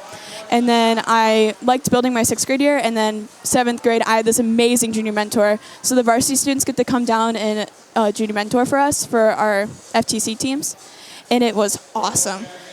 She really helped me grow and love marketing and just have a fun environment. So then ever since then, I've been on marketing. One of the benefits of having 2 teams, right? Yes. To have student mentors. And you were telling me you really love marketing and even did some design work on this beautiful hat. And this is for Crescendo, right? Yes. This year's theme. Love that. So do you have any aspirations in the future to pursue anything that you've learned throughout the program? Yes, I would either like to do digital marketing or graphic design, and then also website design is really fun and interesting, and I like that too. Amazing. Emily, I appreciate you sharing your story with us. Thank you so much. Have a great competition. All right, thanks, Amy and Emily. We'll see her back on the field in a little bit when they replay match 7. So lots for them to work on. And actually, except for the extended time, getting a chance to replay another match is actually a good thing, right? Yeah, it's unfortunate for the alliance that had the win, but obviously it was not a fair match, so we need to replay. But it's free practice. You get a chance to go out and run through the robot, practice your driving, practice your autonomous modes, and that can be valuable. We'll take a break here at Orchard View High School in Muskegon. It's the Muskegon District Event presented by Rank.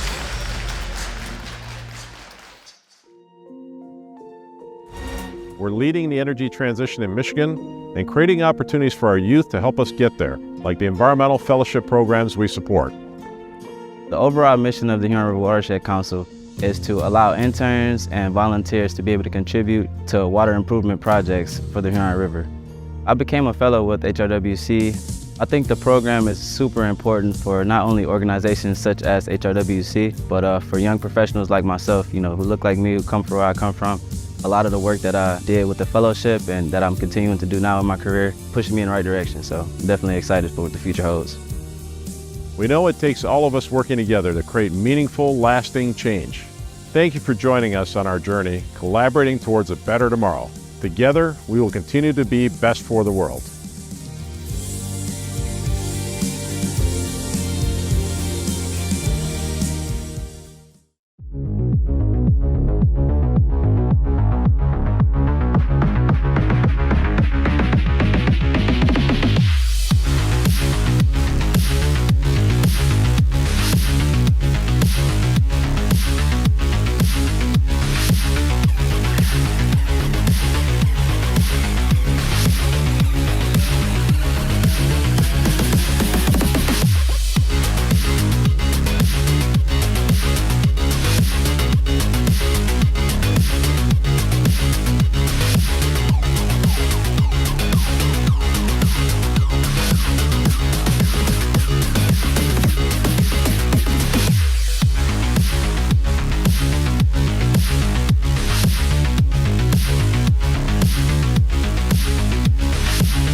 All right, so we are back now. We're going to jump into match 8, and we'll revisit match 7. Do we know when that's going to be replayed? I think it's going to be next. Okay. And the onus and pressure is on the technicians on the field who have to have the integrity of the field intact, right? Yep, a lot of pressure on them too. This field has not been as bad as some years. Some years there's even more problems that you're kind of running out and dealing with constantly, but not too bad this year. That's actually, I haven't seen that amp malfunction yet this year. That's the first time I've seen that. So good job on them for picking it up, seeing the error, and making sure that we will have a fair match. So here's our Otsego, Wayland, and Ravenna.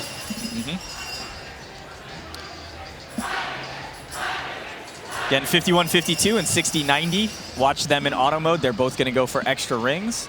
And then they're going to work that amp and that speaker. At this point, Dan, does everyone on each team have a very solid idea of what each robot's strengths and weaknesses are, or is that still learning in progress? Yeah, well, this is only the second match for these alliances because they won their first one. We've been playing the lower bracket matches. Now we're back here for the second match. So they're still learning a little bit. But what you'll see is a lot of the experienced teams will get everybody together and have a lot of planning ahead of time. So off we go. We'll see how things shake down now with the autonomous period for 15 seconds. Boy, Red Alliance coming out big with almost 20 points. At 35-38, won the race to the first ring, but 51-52 smart and going for the second ring, second note there, because they knew they weren't going to win the race. Keeps it very close, tied after autonomous mode. And the MP Warriors robot had a ring that fell back out. Yep. Which you don't want to have. So see, both sides now have amplification available. And Red has used it, but so far only gotten one shot off. Impy is dealing with a broken note on the floor. So we have another split note. That could cost them. That did cost them the second amplified shot. Blue, meanwhile. And the Irish Robotics 7256 machine has totally collapsed its mast. Am I explaining that right? Yep. And that's not, they don't want to do that, right? You know, I think that was under control, so I think they're still okay. Okay. Man, another broken ring out there, getting stuck in 51-52's robot. Maybe that was the same one. So we see Red, I think, was slightly better at using their amplification, but there's something going on with 1025 too, just kind of sitting there, not moving. Very passive. They are, yeah, 35-38 is disconnected as well. So double problems on the Red Alliance. 1025 is communicating, with the robot but not moving. 35-38 on red is not communicating with the robot, so they're sitting dead on the field. I do see lights on the robot, so they might reboot, but this is real bad for red right now. Blue Alliance is perking along just fine. 60-90 robot. They'll throw a note in there. That's the Wayland Wildcats. Allegro is their name of their robot. Yeah, so red was out to a bit of an early lead, and then the mechanical gremlins are getting them next. I guess it was the field first, and now it's the Red Alliance robots. 51-52 from Otsego. Throwing some notes in there. And again, the human players will feed some rings onto the field. 72-56 has taken up a defensive position. They lost one of their bumper covers, which could also disable you. We did see 10-25 scoring in the trap. I think that's the first trap score we've seen. So they were able to go at the very end of the match, climb up and dump a ring into the trap on that center stage. That's worth 5 points. Probably not going to be enough to overcome the issues they had shooting and the disconnect from 35-38. So the Blue Alliance looks like they'll be in a position to advance. But again, not, you know, Red Alliance had more than one problem. So that may be enough to take them down a peg, but we'll see what everything is when all the scores are tallied up. So one of the things that we want to look at is there were lots of communication issues on red. It's possible if everybody was going down at the same time that we had another field issue. Now, I don't know that I saw them go down at the same time. And obviously, we have the field crew checking out the logs. They're going to know the answer. Meanwhile, we can watch some replays. So here's the Red Alliance. Again, they got off to a very good start. Auto mode scores there. If that miss by 35-38, something they need to dial in if they want to, you know, win the event. But pretty good auto modes from them. 51-52 kind of doing its thing up here in the front court. And there we see 10-25. This is just not moving. Robots that don't move are always a bad thing. Yep, and 35-38 there. You can see there's a small difference. 35-38's light is solid. There's that amber light there. When that's solid, you're disconnected. 10-25, when they weren't moving, at least in that replay shot, the light was flashing, which does mean there is communication between the drivers and the robot. So we'll just have to see if they find anything. Sometimes it can look like the field is the problem, but you know, 2 or 3 different things could happen at the same time to 2 or 3 different robots. So we see that a lot. Sometimes a battery gets unplugged or a battery voltage goes low at the same time that somebody else gets disconnected. Yeah, the Blue Lions had a tough time getting the claw robot from Ravenna High School off of the chain and the stage. So this one's under review as well. Yeah, and so what they're going to do is they can look at logs of the match. They can see the exact moment that robots disconnect. So one of the clues you might be looking for is, hey, if at this exact point in time, I think it's down to the 10th of a second. I can't remember for sure how fine the logs are, but it's less than a second. So if everybody disconnects on the same exact 10th of a second, that's suspicious. If they disconnect, but it feels the same to the audience, but it was like, you know, one went down, then a second later, another one went down, that's probably not related. So they're going to look through everything that they have just to make sure that nothing went wrong. Meanwhile, it does look like the amp was not reading the rings being scored, potentially because of the sunlight. The sun came out, changed the lighting in the room, and there are some optical sensors in there that are reading when stuff moves past, and so those optical sensors may not have worked in the new lighting, so they're adding some extra pieces there to make sure that it gets a good read moving forward. Well, based on the activity that's happening on the field, it looks like we are moving ahead into our replay of match 7. Because we got new robots coming on the field. Okay. Yep. No matter what, that match will play next. with a potential of a replay of match 8? I would say a much lower potential. I think I felt very confident that match 7 was going to be replayed. This one is less likely, but there is a chance. I mean, I don't know if I can speak for Amy or not, but I'm going to say we're not a big fan of replays. You want to chime in on that? Yeah, I agree. You'd prefer to avoid them. There is one point in time where maybe you can use it before finals match 3 to build the suspense up, but for the most part, yeah, I don't want any part of them. Very good. But that just gives everybody a chance in the venue here to blow off a little steam, and again, the energy is never really drops off too much. They do a great job of keeping it up and keeping everything in the right frame of mind. Yeah, we got the Macarena the last break. Yeah. I didn't hear what dance song we got this I don't know.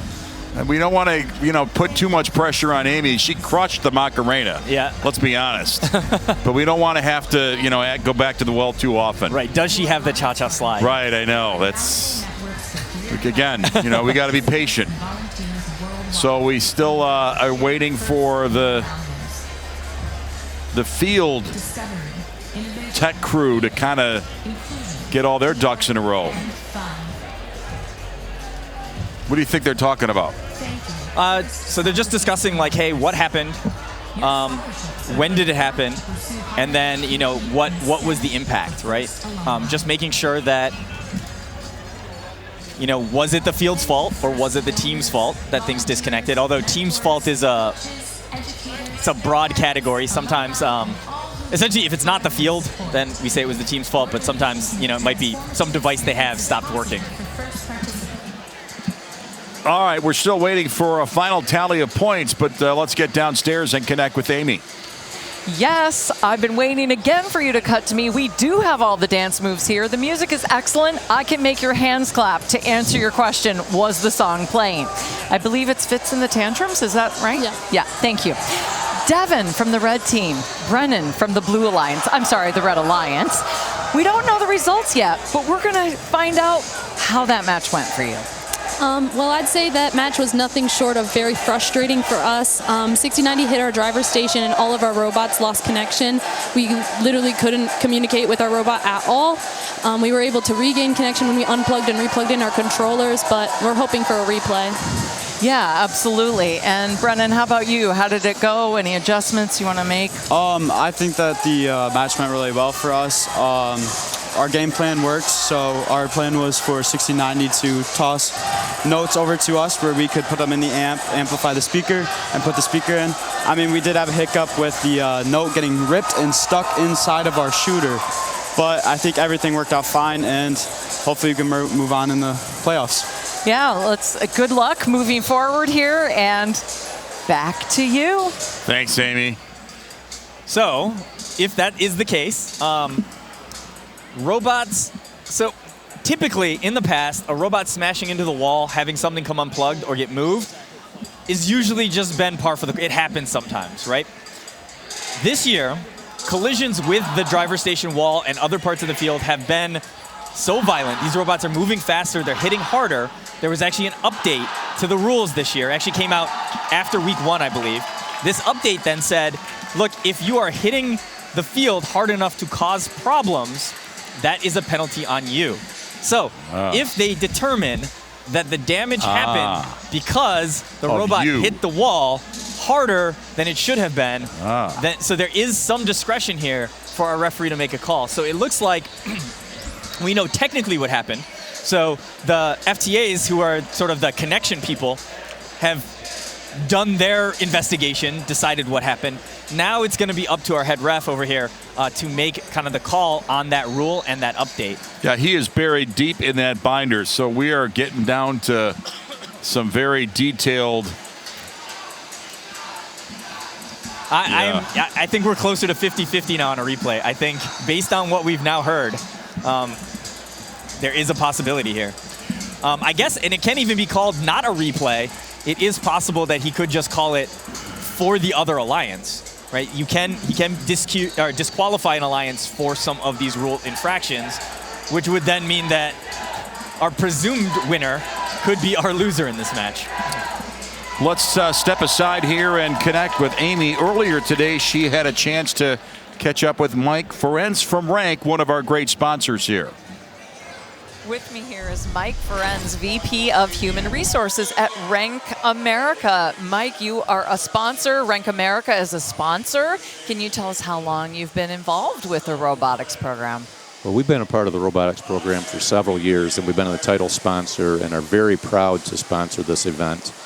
The students, what they do every single year with this event and different challenges that they have to do with their robots to compete in this competition, the life skills that they're learning that are going to relate to the real world, just fascinating.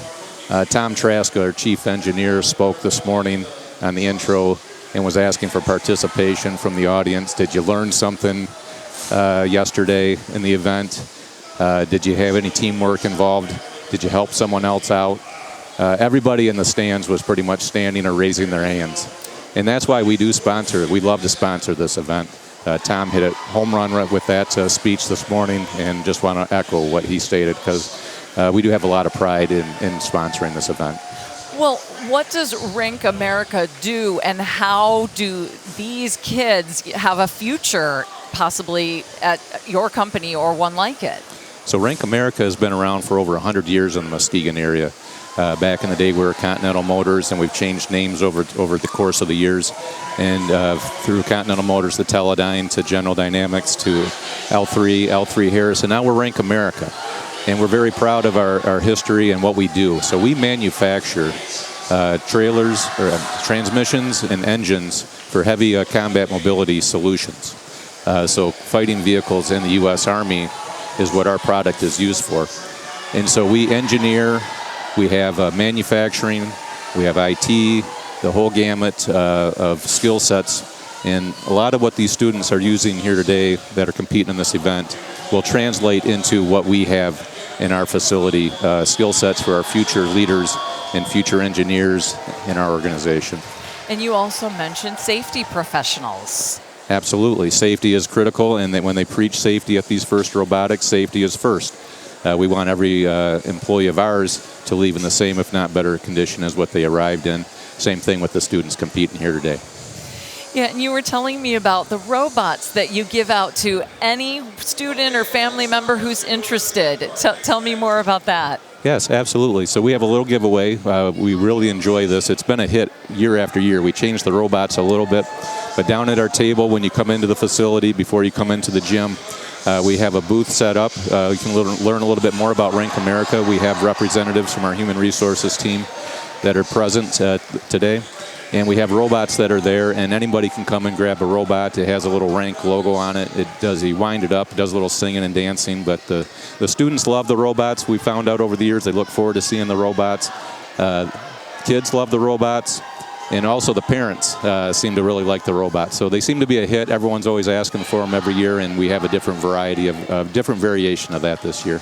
What a great remembrance and inspirational piece to make them continue to think about robotics. Well, thank you so much for your sponsorship, and looking forward to seeing how the day plays out.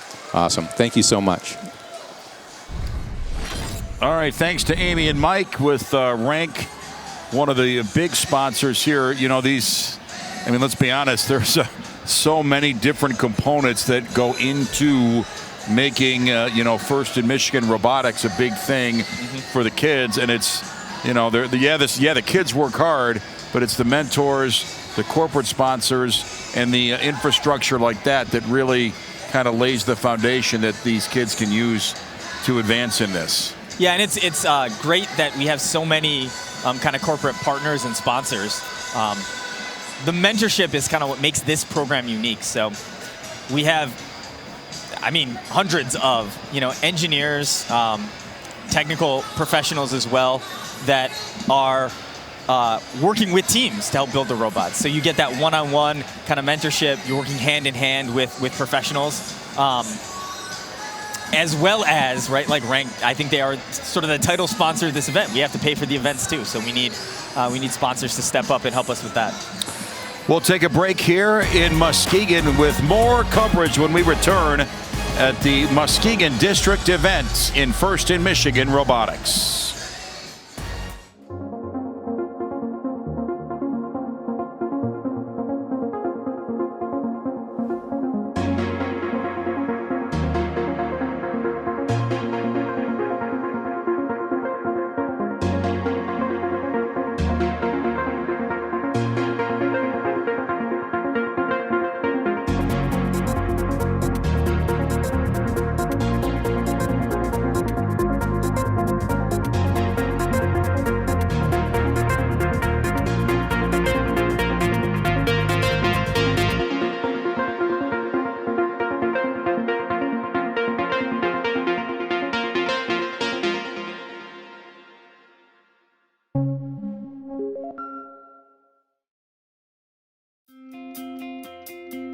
We are working with the Girls in Engineering Academy for the Engineering Society of Detroit. The Girls in Engineering Academy is designed to excite and engage middle school girls in STEM education. Girls Engineering is a very, very fun thing to do because you will learn a lot in a fun way. That's how we're going to bring the next generation of engineers in and inspire them. Not a lot of women are in engineering, and it's important to have this representation and this chance. I love being involved in these kinds of programs, and I'm very happy that DTE supports them.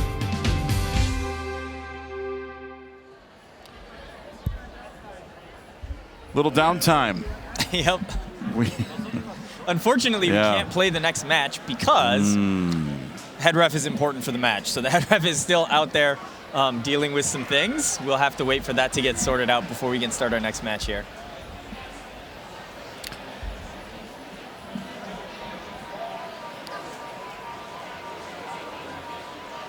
So we're addressing two different field faults from the first one that happened in match 7 and then the one in match 8. Yep, so match 7 was decided. Okay. That's the replay. Those robots are on the field. We're going to play that match again. Match 8 is still being debated, it looks like. We had robots hitting the end station, causing multiple robots or the entire alliance to lose connection to their controls. That one, if called, will be another replay, which again, I mean, like we've gone this deep. I would say by the minute or by the second, the chances of a replay are increasing.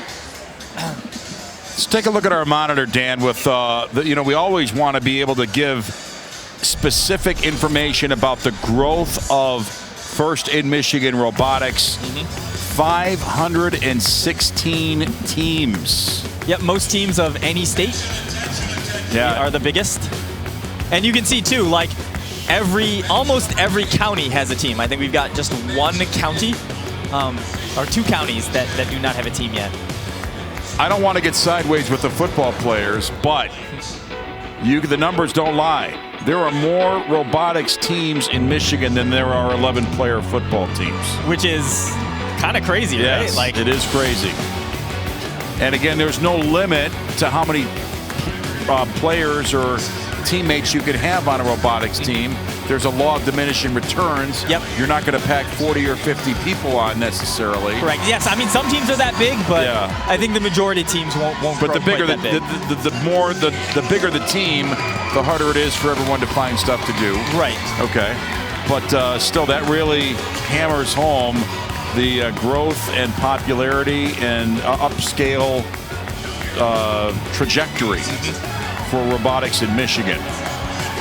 Yep, and it was just announced. We will be replaying match 8. So, okay, so we will replay match 7. Yep. You were confident match 8 would not be replayed? I did change my mind. I went to the 50-50, and then I was saying the longer it takes to get an announcement, the more likely it is. Okay. So as we found out what happened and how the disconnects were caused or the lack of control was caused, it became a unified event, which was caused by a robot hitting the wall.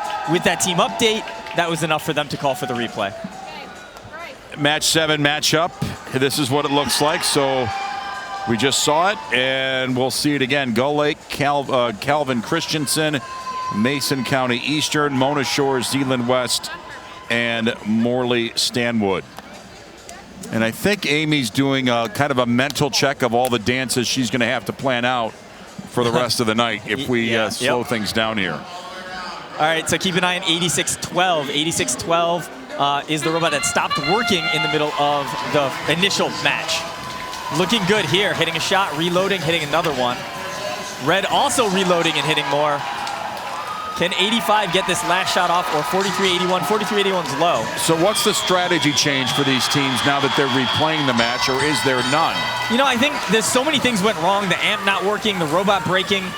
I think Blue just comes right back out and says, all right, we're going to outscore you. Yeah.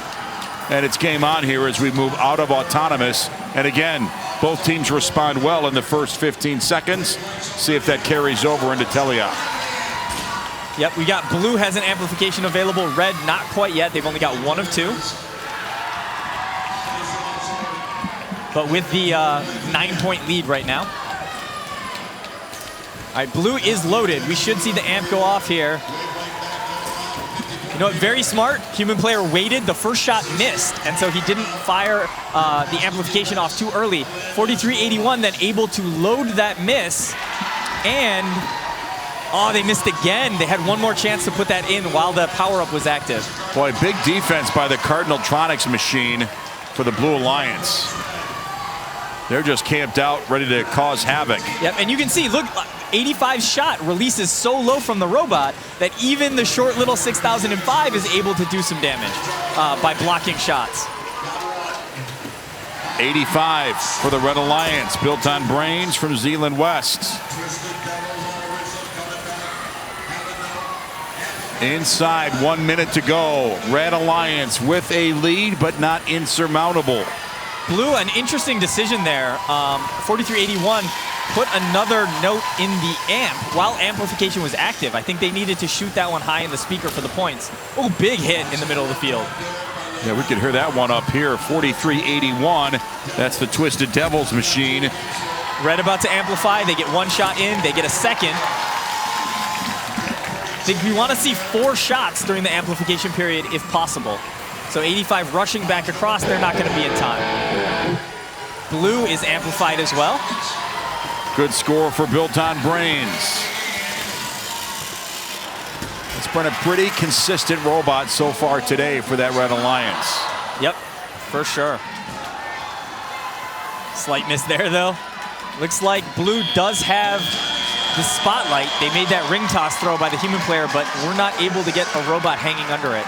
Yeah, it doesn't look like a ton of points there for Blue Alliance. They're definitely going to need some help when they pile all the points together, but it's Red Alliance with a strong showing, 80 points. Again, we haven't had any Alliance top 100 points yet, which is fine, but in the next next few matches and weeks ahead, we're going to see that 100-point barrier cracked for sure. Yep, we'll see. Our number 1 Alliance was in striking distance of 90 with the end game points, so we might see a high 80s score here.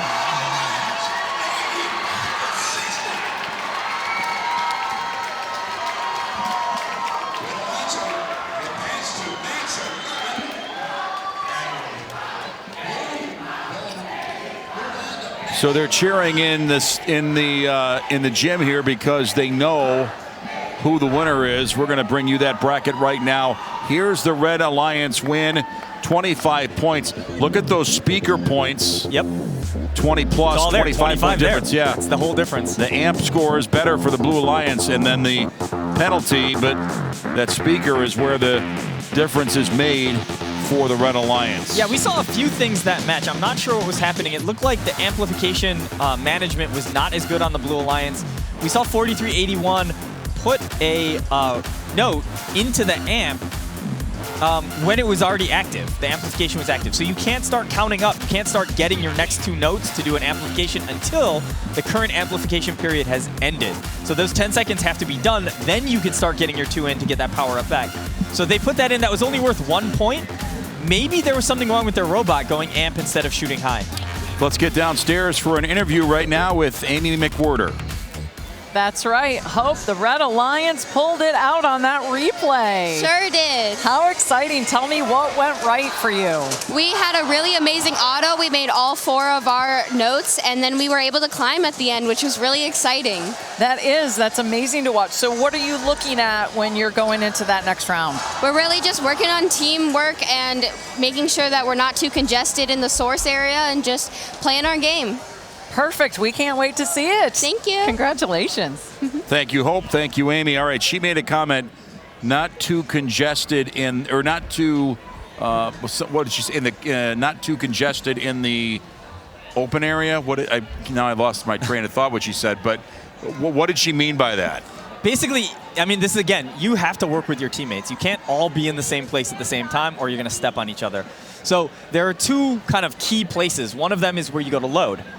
That is a small area where you're going to drop those rings or those notes on the ground to pick them up. Got to make sure you're working your way in there in turns, or that one person is going very deep and one person is going very shallow, so you don't get in each other's way. And of course, the others, when you come back to score, you got to make sure that you're spread around that goal in a way that everybody can get to a good shooting position. Yeah, it's one thing to move around fast. You don't want to move around fast into your own robot and your teammates. Yep. Here's a replay of that match, which was a Red Alliance win. And they started early and effectively and didn't really lay off the gas. Yep, great auto mode here. 35-72 getting a bunch. I think they get this last one too, right? So that was 4 notes. They shot the starting one, got 3 more, and 85 bringing some from the midline. And then we see that block by 6005. Like, even short robots can play good defense if they can get positioned correctly. And there's a little more defense in the middle. Blue went defense and didn't really, did not bring them the result they wanted. No, again, I mean, I question that amplification management. I wonder if 4381 had issues shooting into the high goal towards the middle or later part of that match, because that would explain the choices that they made. And we can see that ring toss throw. If it is on the aluminum pipe that's sticking up, then you can get an extra bonus point for robots hanging on the chain below it. And a human can throw that, or a machine. Only the humans can throw that. Okay. Only the humans can throw that, Okay. All right, match 8. We did it once, didn't work. Let's do it again. Let's do it again.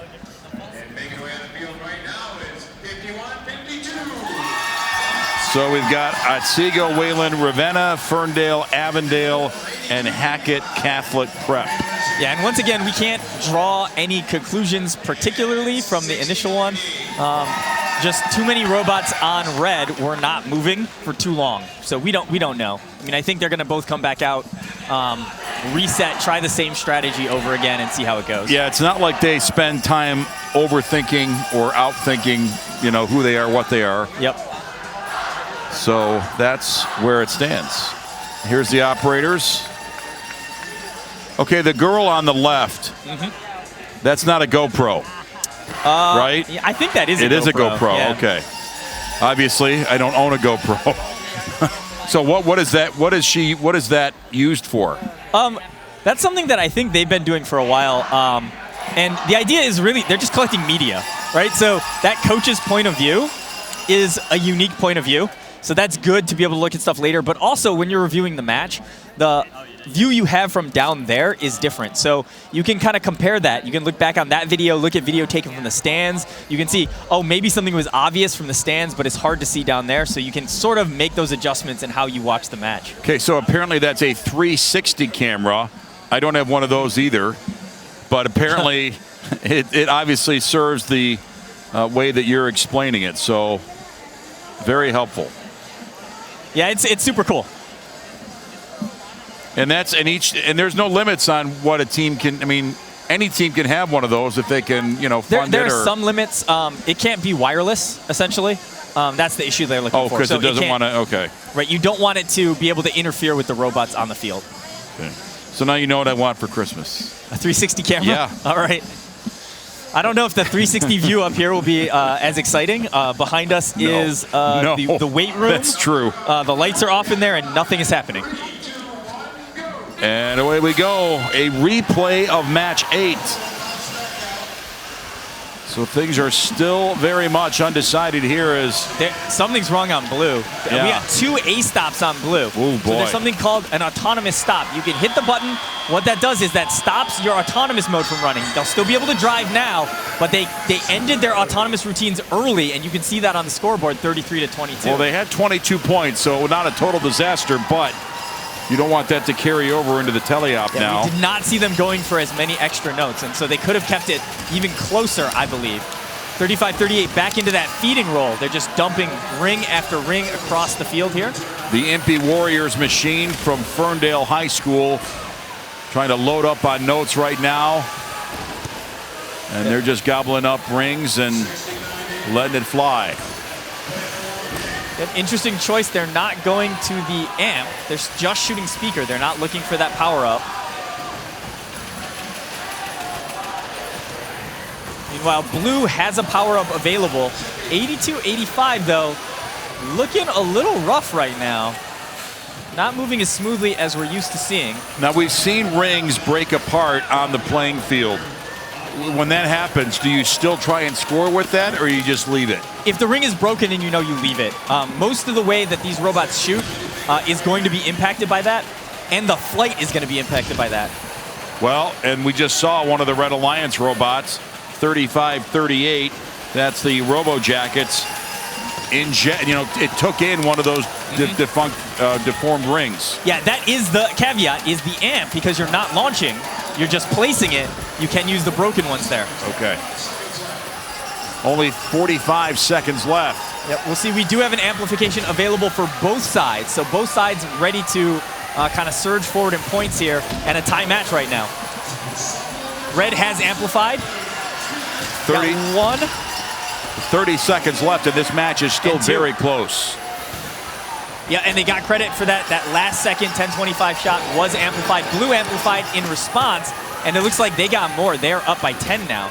When will they make the decision to go on stage? Oh no, 60-90 caught inside the red stage. That's a bunch of tech fouls. I think they hit 2 or 3 robots. That's gonna be, I think 3 auto hit. There's a lot of penalty points coming for red. Red is going to get the advantage there. Blue Alliance gets all 3 of their robots to hang on stage. Wow, so presumably a tie right now. 10-25 went up, hit that trap shot. So that was 5 points for them in addition to the hanging points. But that robot that got trapped underneath, 60-90, that is a lot of something going Red's way. Yeah. I think if you get... A lot of something not good. A lot of something, well, good for Red, bad for Blue. Right. I think if you hit a robot when it's trying to climb and hang, you award them the hang. It's a free hang. It's a free hang. And I think it's still a protected zone, so there might be penalty points on top of that. That is bad news in more way than one for the team that commits the infraction. So we'll see when those things got added in. Obviously, we see a tie score on the scoreboard when the match ended. 1 red robot, no points for that. It's not inside the zone and not hanging. Blue with 3 hanging robots, but we have the red trap points coming as well as any penalty points. So pending referee's decision, which does not look as in-depth as the previous match.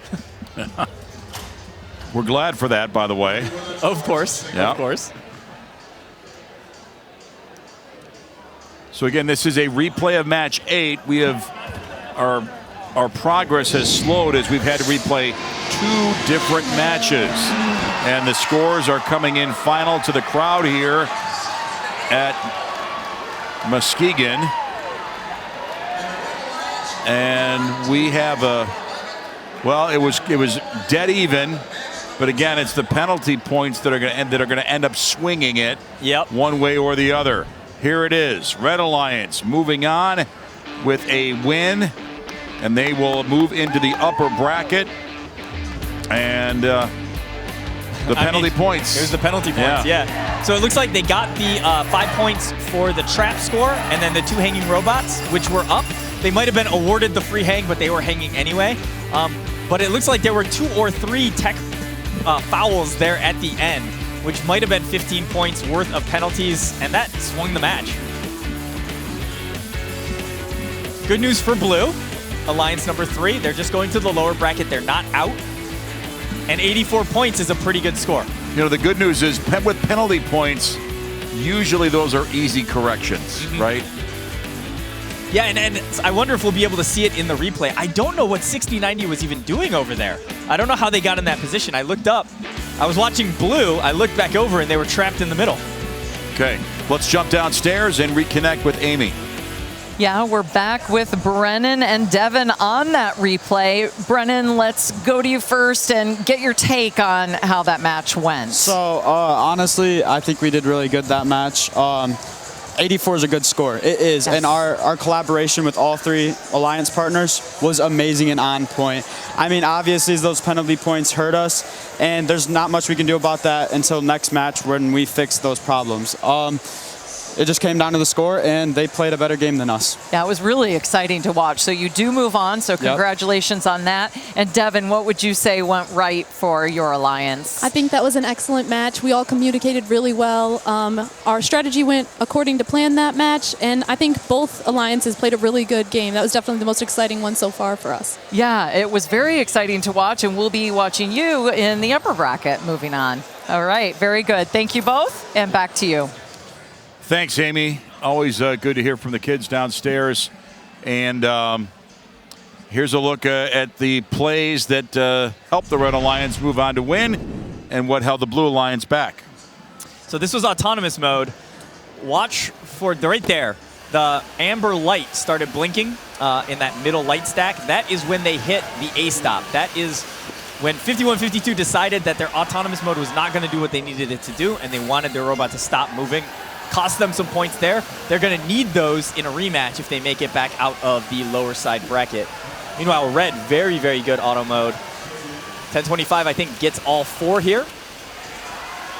And 35-38 doing a good job of grabbing some from the center line as well.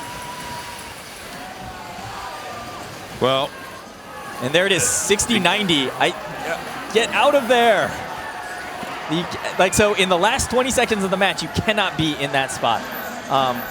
They were maybe trying to just sneak through really quickly at the end, get one more note to try to score. But the risk, it's just not worth it. You got to go the long way at that point.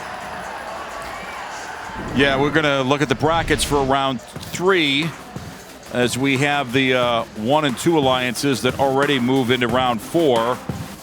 But we're going to start to narrow the field again with match 10 and match 9 and match 10. So a little bit of a delay with the replay of 2 different matches, but we're starting to realign and get things back on track here. Yep, and we have continued. The higher seeded alliances won every match thus far still. Here's a question, Dan. When you have success and you win and you're waiting, is there a tendency to get a little anxious and go, man, I just wish we could keep playing? Is that a real thing? Yeah, oh, for sure, for sure. You gotta find a way to stay calm. Everybody has a different method. I would have, over the years we had different drivers. Different drivers have different personalities. Some of them, you have to go in, crack some jokes, keep them loose, get them so that they're not in their head thinking about stuff. Some of them, whatever, they'll take a nap. They get 15 minutes, they'll take a 10-minute nap, wake up and be ready to go. So, you just gotta tailor it to the personalities that you're dealing with. When you're coaching teams, are you personally okay with your kids taking a little siesta, or would you like, hey, just stay awake? Or do you just have to play it all different? I'll let them take the nap if they can take the nap and show up and play. If we have a bad result because of that, there it is. Then it won't happen again. There's right. You can nap as long as you keep winning. Yep. Very good. Yeah, and we're starting to thin things out in this field. There's our Red Alliance team operators from Gull Lake, Calvin Christensen, and Mason County. What do we like about what they've done so far today, Dan? Well, 4381 had some issues in the last match, but has been very good scoring high and scoring in the amp. This is actually a really good amp alliance. They do a good job of getting those scored and then getting that amplification going. 6005, we talked a little bit about some of their shots going low. I think we've also seen them play some defense, which is good to watch out for. Blue Alliance operators from Columbia Central, Byron Center, and Marshall.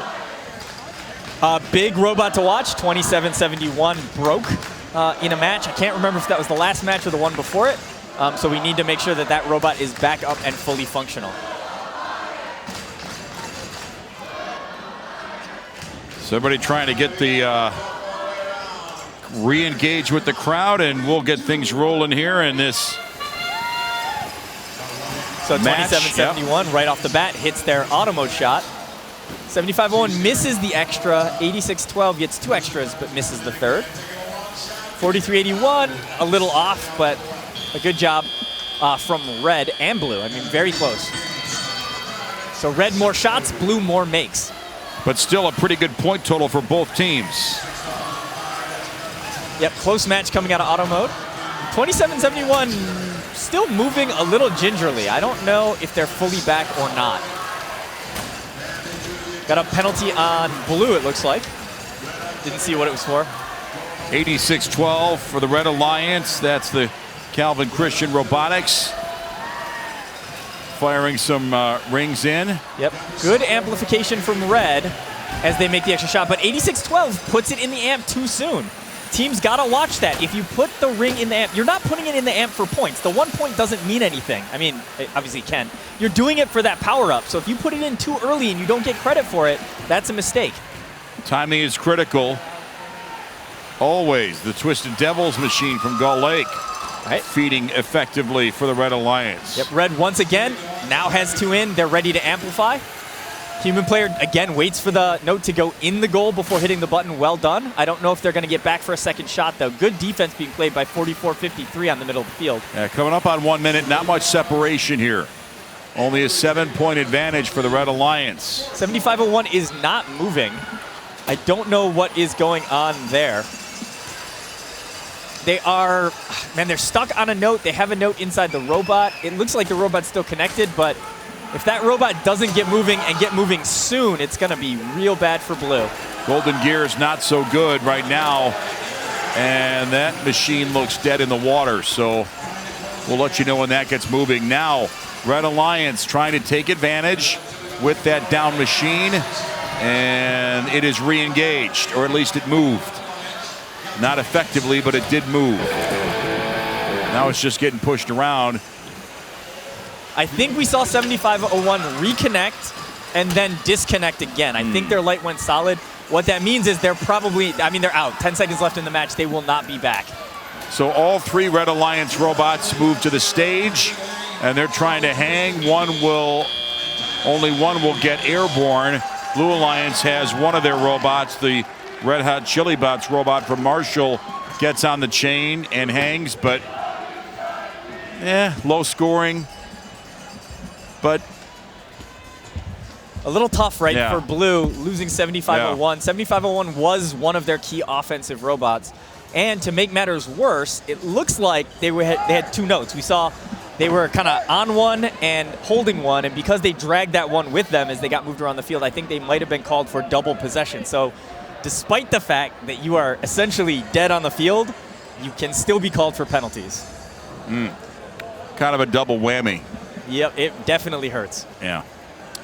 So we're going to see what our final tally is here from match 9 in round 3. The crowd here inside is being brought up to speed on the score, so we're going to build our thing and make sure that we account for all the potential points. Scoring pretty even. Looks like the amp score for Red Alliance might be an advantage as we take a look-see here. And the Red Alliance here is going to move on with Gull Lake, Calvin Christian, and Mason County. Yep, so blue is eliminated. This was a lower bracket match, so 6 Alliance is out. Big thing to take forward for the number 6 Alliance. Yeah, they had robot issues, but you cannot win as we get later in the season without making use of the amp. So those 0 amp points is a glaring problem for those teams. They make sure next event they go to, they're addressing that.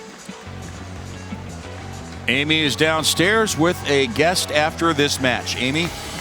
Right, Ada is here from the Red Alliance pulling it through. So tell us, and moving on. So tell us what went right. So at the beginning, well, after the last replay, we lost our encoder and our frame was at a solid 120 degrees. It's supposed to be straight.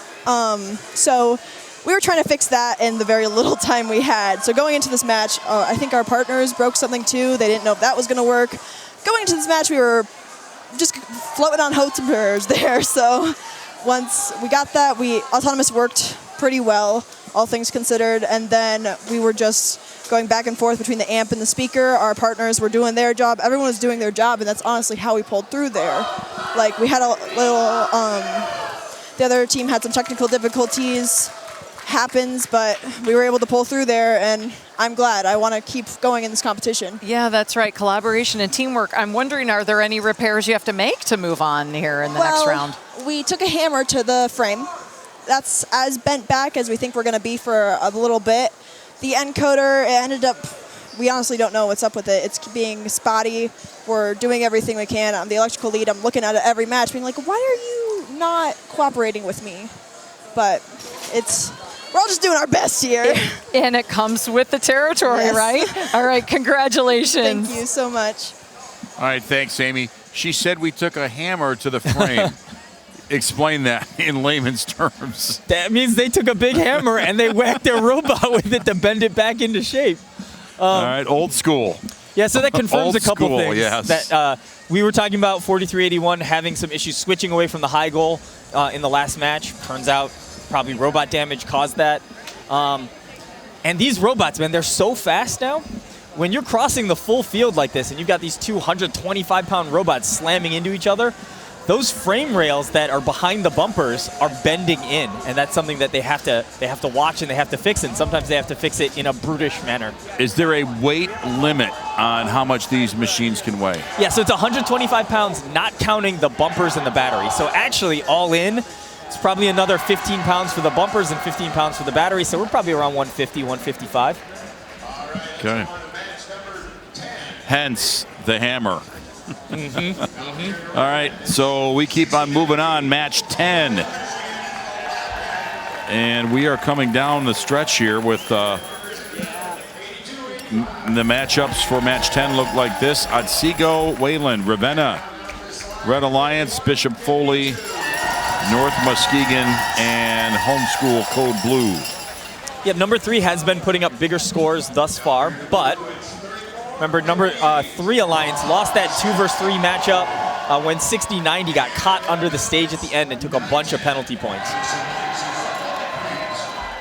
So we are going to need them to clean up their end game play a little bit, just to avoid those penalties. They gave away 20 penalty points in that match, and you cannot do that, especially as we get later rounds here. So round 10, round 11, 12, yeah, it's you can't make those mistakes and win.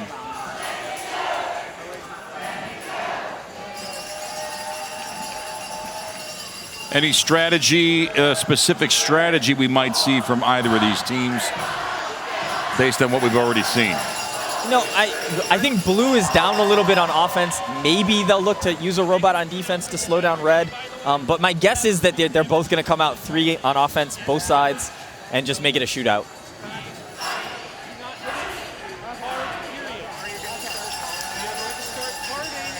You know, if you're Red, the only thing you're worried about is no more penalties. If they make their shots, they don't get the penalties. I mean, they had that 84 in the last match. That's a great score. And they should be just fine.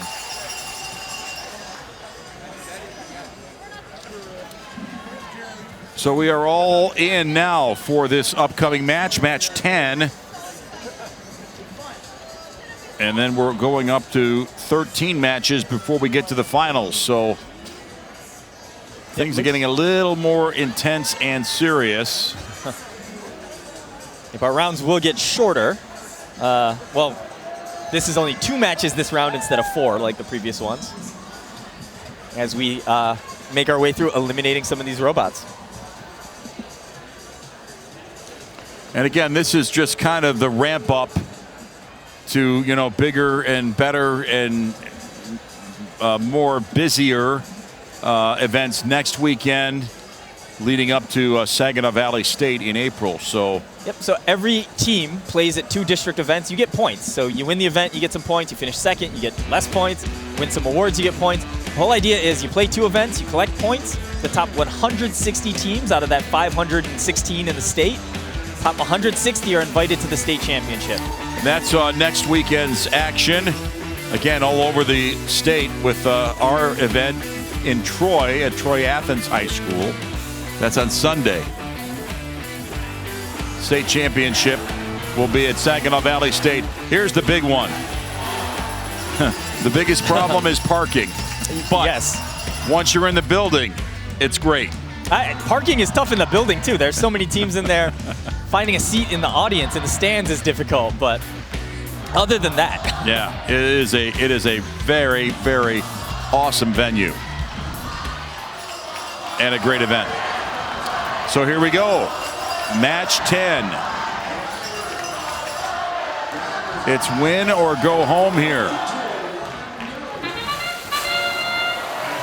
And away we go with the autonomous. Red Alliance coming out firing hot. Blue Alliance pretty good too. Misses on blue. Thus far, no misses on red. Yeah, oh, there's until the one. very end. Jinx. Red also took more shots, so that is going to be a 10-point lead moving forward. That's a good autonomous score for Red. Now they will move efficiently as the Blue Alliance has a little catching up to do.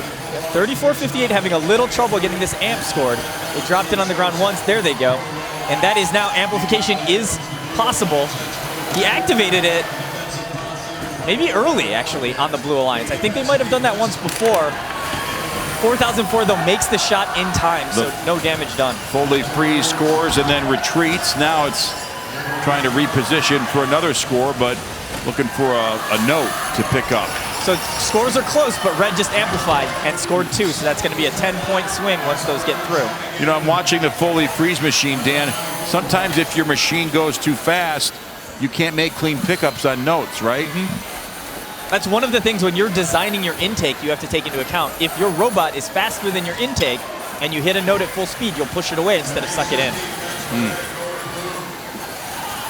And now the Blue Alliance is kind of trying to work in tandem to control that ring, and now it just fell apart. That's a penalty for shredding that note, it looks like. They had to get rid of it, though, because you can't carry more than one. Yeah, and again, that goes back to your idea that if the ring is defective, just let it go. Yep. Move on. So Red Alliance starting to kind of build on their lead a little bit. 34-58 has shifted over. They're now playing defense. They were earlier trying to get the amp scores done. Now they're making life miserable. 60-90 right there. Just, I mean, I don't know where they were shooting that one, but it wasn't at the goal. And it went out of the playing field. 51-52 is a unique robot at this event in that they shoot from a very high position, so they can't be blocked. But 34-58 hassled them enough that they missed the shot anyway. Well, good defense there on 51-52. That's a miss for the Sinatra robot from Otsego High School. Yep. Red is away. They're all hanging. That's 3 hanging robots on Red, nothing on Blue. And that might be the difference again. Blue with a last-minute couple shots to close the gap, but did not get their hangs off.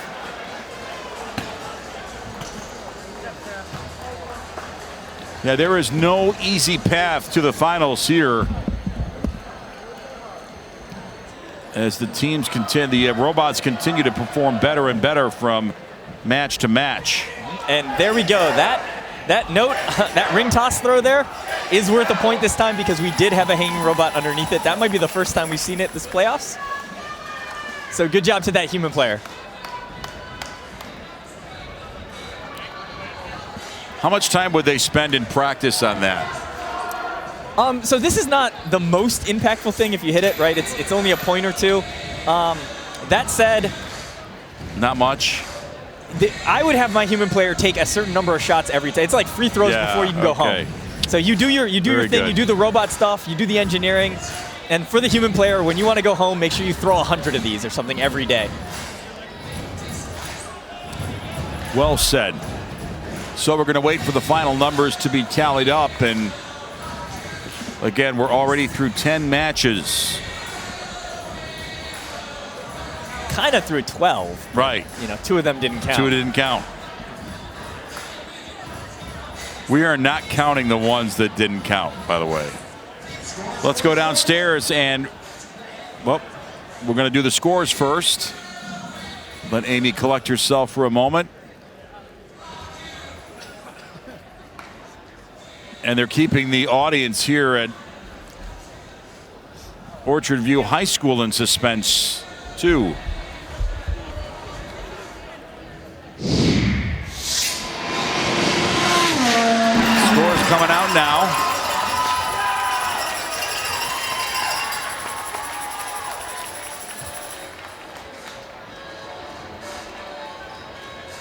So this is an elimination match.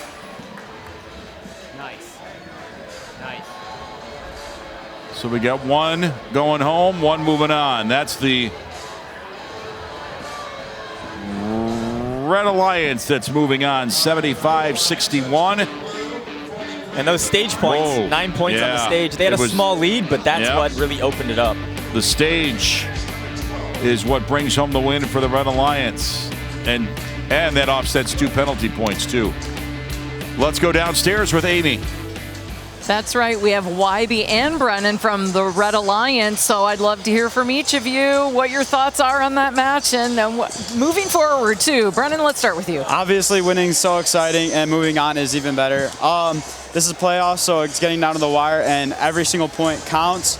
Those stage points really helped us there, like a lot.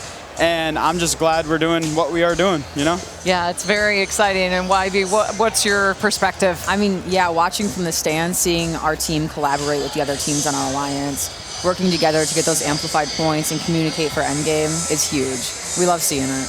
Yeah, well, congratulations, and looking forward to seeing the next round. Thank you. All right. Thanks, Amy. Yeah, everybody's moving on up. So we are into match 11. Down to the nitty-gritty here. Yeah, we do have a timeout, it looks like. We've got 4:45 until matches will resume. That means, I don't know if somebody called a timeout or this was a built-in timeout. Okay. I'm not sure. It's a built-in break. Built-in, yeah. I think, actually, I'm not sure if you can call timeouts anymore. So we have breaks, especially when robots might have to go back-to-back. This is going to be Alliance number 1 versus Alliance number 2. This is the winner bracket finals. So you win this, you are in the finals. If you lose this, you got another shot. Okay. Back for more in a moment as we continue from Muskegon. First in Michigan, Robotics.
Earlier today, we had our, Amy McWhorter had a chance to sit down and understand how an event like this is put together.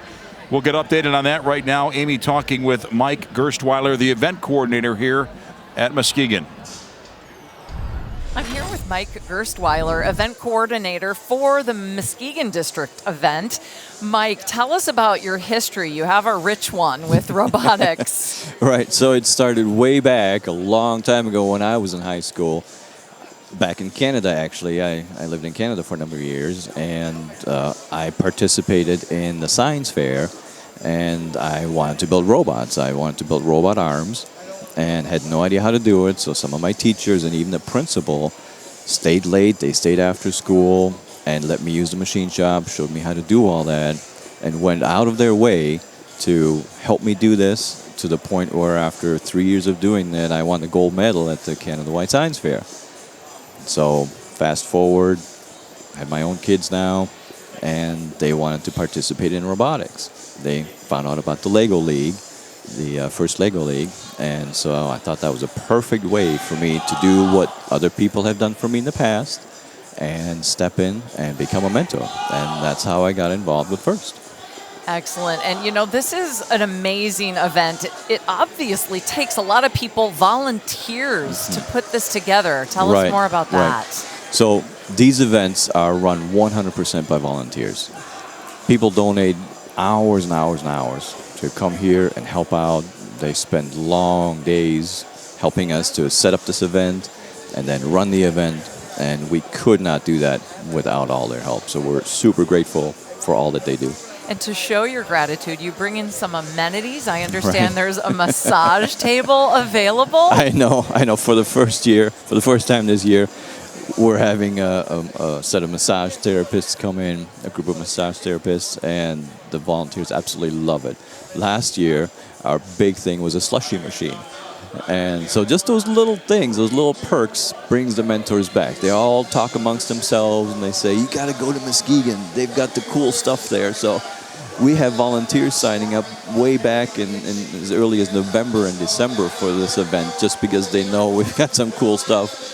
That's so smart. And what a relief. I'm sure the muscles get tight doing all of this work. I'm going to go there next, right? I'm sure I would love to, but I'm not a volunteer, so that's okay. I'll leave it for you're welcome to come. Thank you.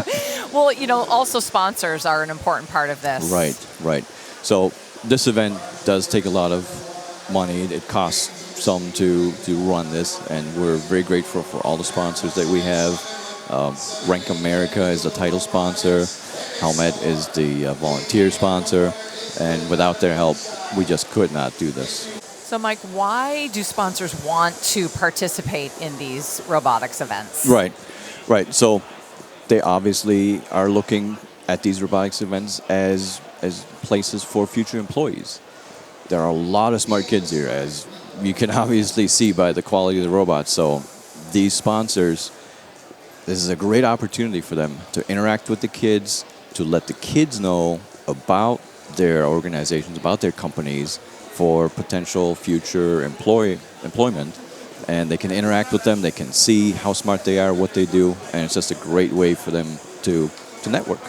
Yes, that's exactly the word I was thinking, networking opportunity. Right, and it gives the students a great opportunity to practice their interviewing skills. They can talk with adults, with the big people early on and hone their skills. And I've talked to a student, and so well-spoken and passionate about this program. Right. Thank you so much, Mike. Thank you.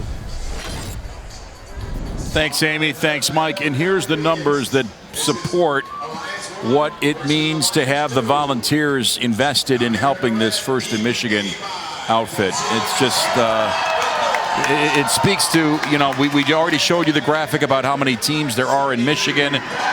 This is where the, you know, kind of the muscle comes in to support these teams, all these volunteers that help. This is just volunteering at the events. You can see the per event number there. We have a lot of events then.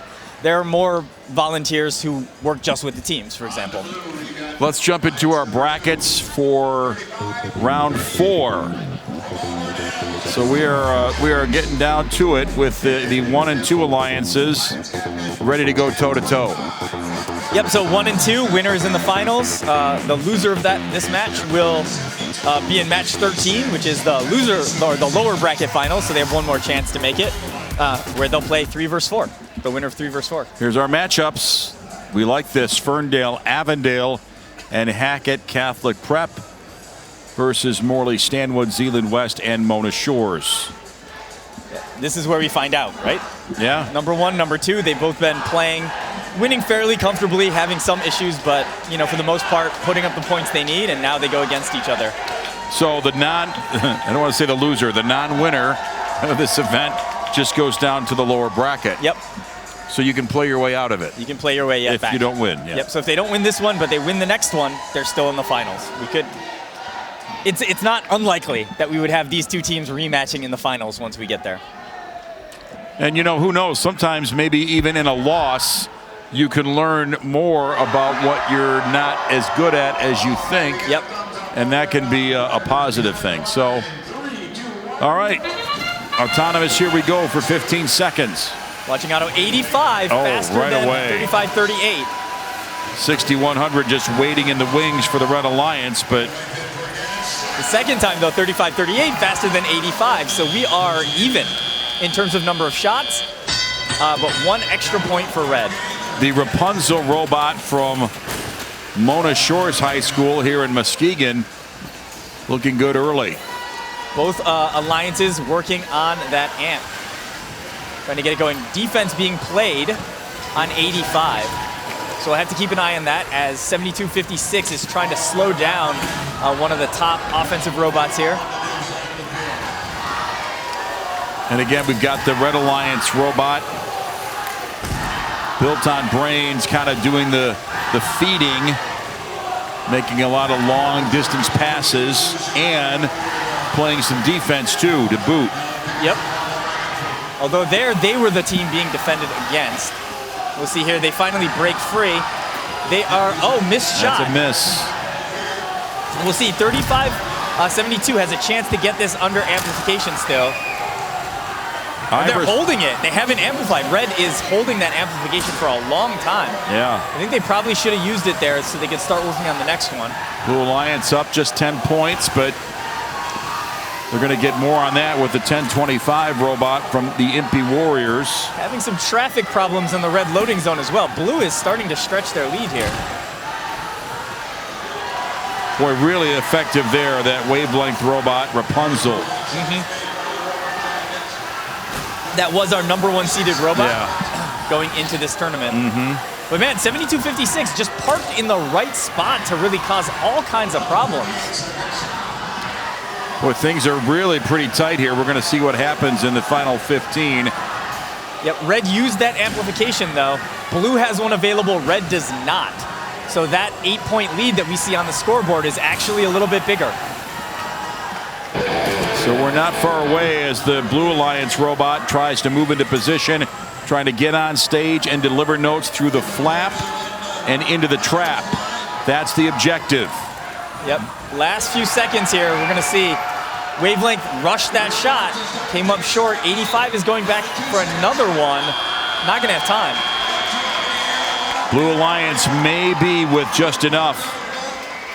10-25 and that trap shot at the end. That's 8 points for them hanging, plus 5 points, 3 points for hanging, 5 points for the trap.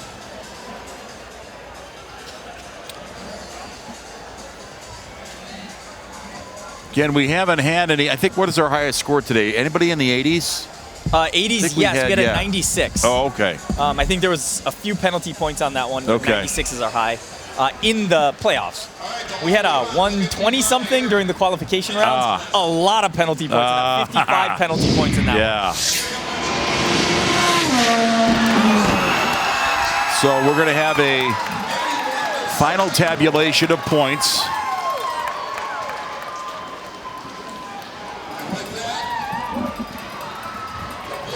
And again, this is not a winner go home match because the non-winner is going to the lower bracket, but let's bring it up to speed here. The Blue Alliance is moving into the finals. Yep, so a small edge in lead points that's driving out of the area in auto mode. A small edge in amp points, but it's those stage points at the end. That trap shot being worth 5 is massive.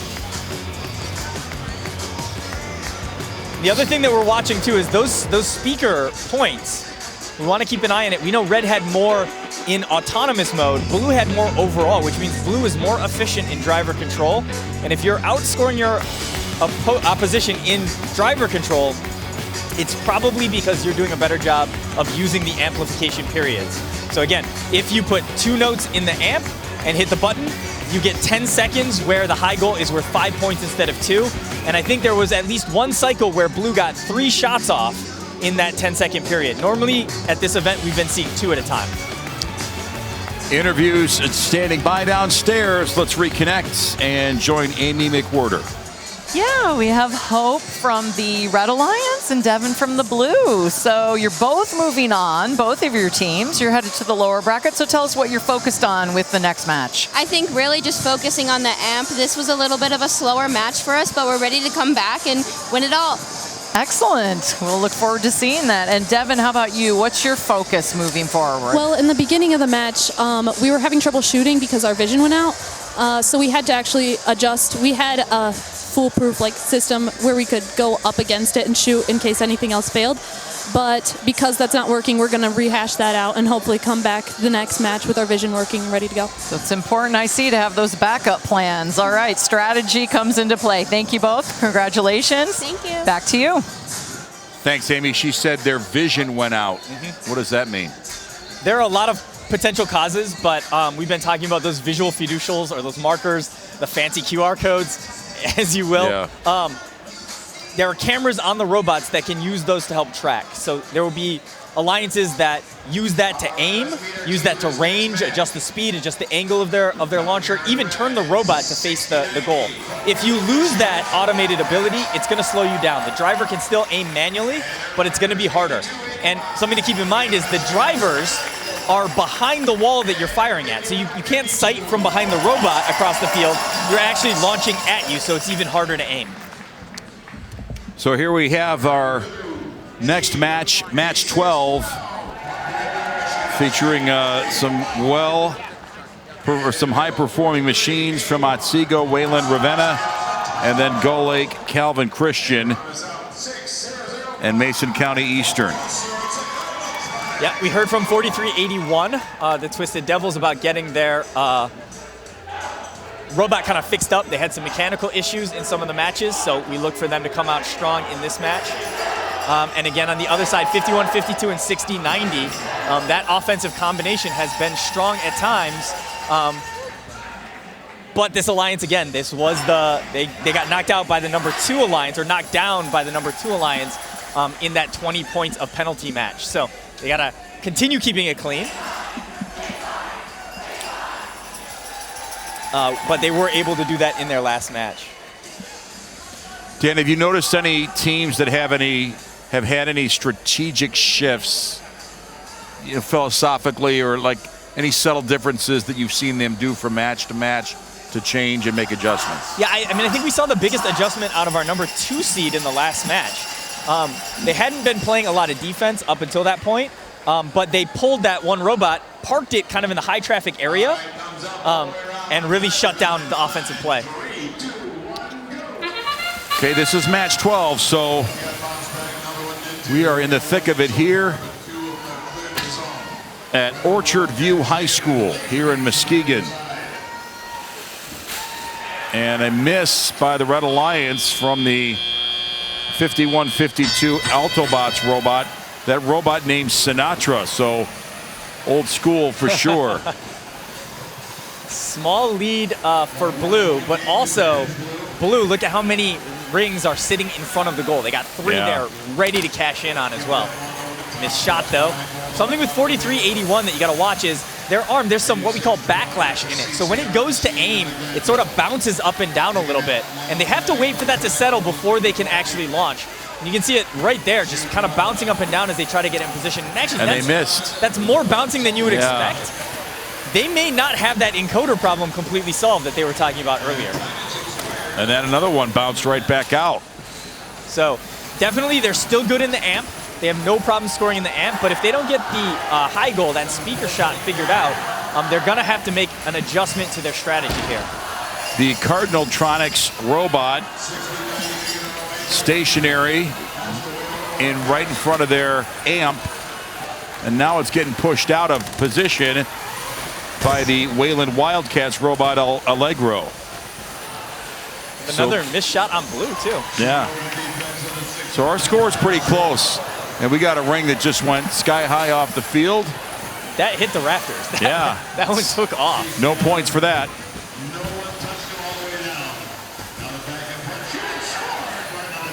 Okay, Red has another amplification ready. Blue is about to get theirs. Red Alliance with a modest lead. Doing a good hit in the middle on the 51-52 Sinatra robot. Amplified shot, 51-52 gets there in time, so Red does get 2 high goals off that amp. The third one just late, I think. No, they got it. They got 3 that time. You actually get, when the lights turn off from the amplification, you get a couple of extra seconds for the note to process. So sometimes if it's close, we just got to watch the score. So only 15 seconds. We'll see what's going to happen here as these teams try to go hang on the chains and get to the stage and get some points. These points are going to be meaningful, Dan. Yeah, saw a penalty on Red, so giving Blue a couple of extra points. Endgame Blue, not much to speak of. 2 parked robots. 86-12 going for a last-second shot. Red looks like at least 2 hanging, maybe 3. But Blue ahead on the scoreboard.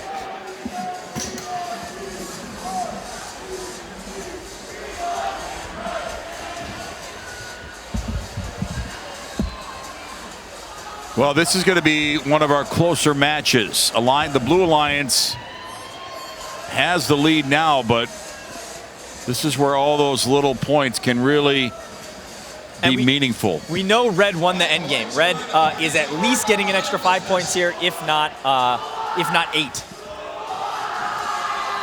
Depends on whether that one robot, 82-85, I don't know if they were up in the air or not. Again, you only have to be, a millimeter off the ground. So from all the way up here, sometimes we can't quite tell if the robot's not up way high or it's not shaking back and forth. So we're waiting for the final tabulation of scores. And the folks inside here are going to know. It is close. It is close. How close? Penalty points are going to be a factor when all is said and done. Oh my. So we're going to break it down. A Blue Alliance win. Oh boy. Speaker points, Red Alliance advantage. Penalty points, Blue Alliance advantage. Yep. So break that down. We saw the stage that tightened it up. It wasn't quite enough. We said 5 points, probably maybe 8. They got the 5 extra there. But those 25 penalty points, I did not see what they were all for. I saw a couple of flags waved. I think it was contact in a zone where you're not allowed to contact somebody. But they picked up a lot of penalty points. 25 is crazy. That is quite a bit. They lose. I mean, it's not even until you get to the penalty points. So Blue had to have those to win. Yeah, and we have been touching on this every time number 3 Alliance has come out since their last one that they lost due to penalty points. So that's 2 matches in a row kind of where they got knocked out just kind of as a gift, making a couple mistakes, giving the points away. Let's go downstairs and get to Amy right now. Yeah, I was just saying that was a close one. Very exciting. So we have Ada from the blue and YB from the red. Tell me, YB, how that went. I mean, we were really excited going into the match, obviously. We have made it pretty far today. We're obviously still proud of how we've performed. It's just disappointing to see that the match was that close with that many penalty points. I'm sure. Yeah, that's what it came down to, right? Yeah, great work, though. Ada, what are you looking at moving on here? I mean, we were looking at that, we were scared of that match, in all honesty. We shouldn't have won. Last couple seconds, it's those penalty points, dude. Those have taken so many teams out, and it's a crappy way to win, but, I mean, we're going to move past, and we're going to keep trying. I mean, we want to win for you now. I love your compassion. See, it just so shows. At our last event, we lost because our bumpers Velcro failed, and we flipped. It's a sucky way to win, but you move on, you go to the next, and you don't really look back. Love for your competitors. Thank you both so much. Back to you. Thanks, Amy. Good teaching moments, and we're going to go down on the field for the award ceremony. In honor of Jack Keeman's father, Dean's father, for his dedication to art, illustration, and his devotion to FIRST. This award celebrates attractiveness in engineering and outstanding visual aesthetics integrated into a machine and team appearance. These warriors, led their robot inspired by the gods of music, hit a strong crescendo on and off the field. This team obviously went to the School of Rock as they hit every note in the design of their robot with style and spirit united in harmonious success. It would be hard to pick a better team for the Imagery Award. Congratulations, Team 2405 Techno Trojans.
Our next award is the Gracious Professionalism Award.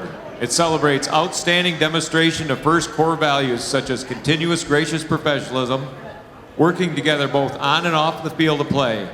The winning team exemplifies the principles of first, fairness, humility, positivity, and respect.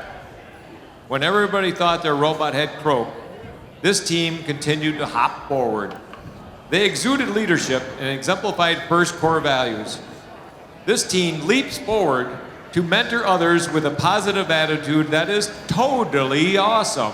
Congratulations, Team 503, the Frog Force.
All right, the next award is the Team Spirit Award. It celebrates extraordinary enthusiasm and spirit through exceptional partnerships and teamwork featuring the objectives of first. This team spread spirit by catapult and cannon, sending candy and t-shirts high in the air.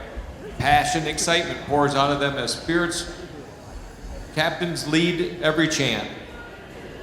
The team was vying for a victory on the field and strong team spirit off the field. Congratulations, Team 5167, the Bibots.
Our next award is the Rookie Inspiration Award.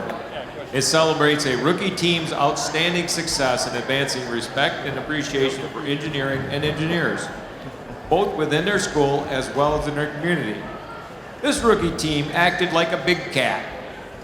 Finding mentorship nearby, they learned on the fly as they prowled through the competition. This team hunted for a victory and clawed their way through the pack. Congratulations, team 9756 Robo Panthers.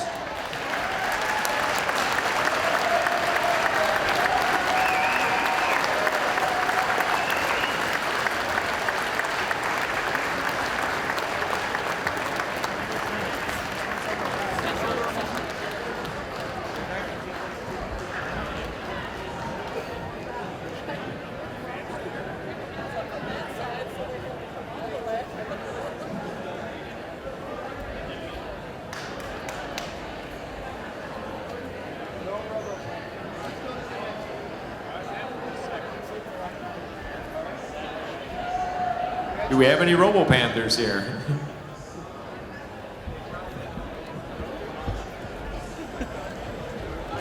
All right, if not, that is the last one for this break, and we'll do another set of awards after the next round. Thank you, judges.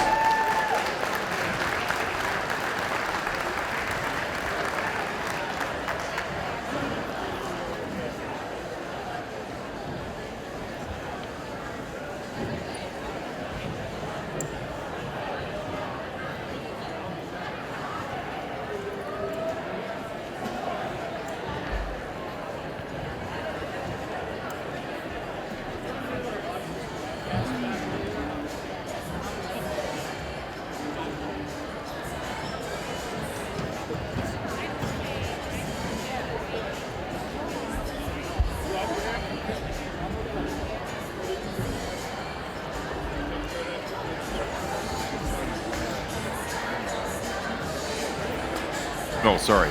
Amy had a chance to talk with Jim Nielsen, who was a big part of helping organize today's event here in Muskegon. He's the superintendent of Orchard View Schools. Let's hear from Amy and Jim right now.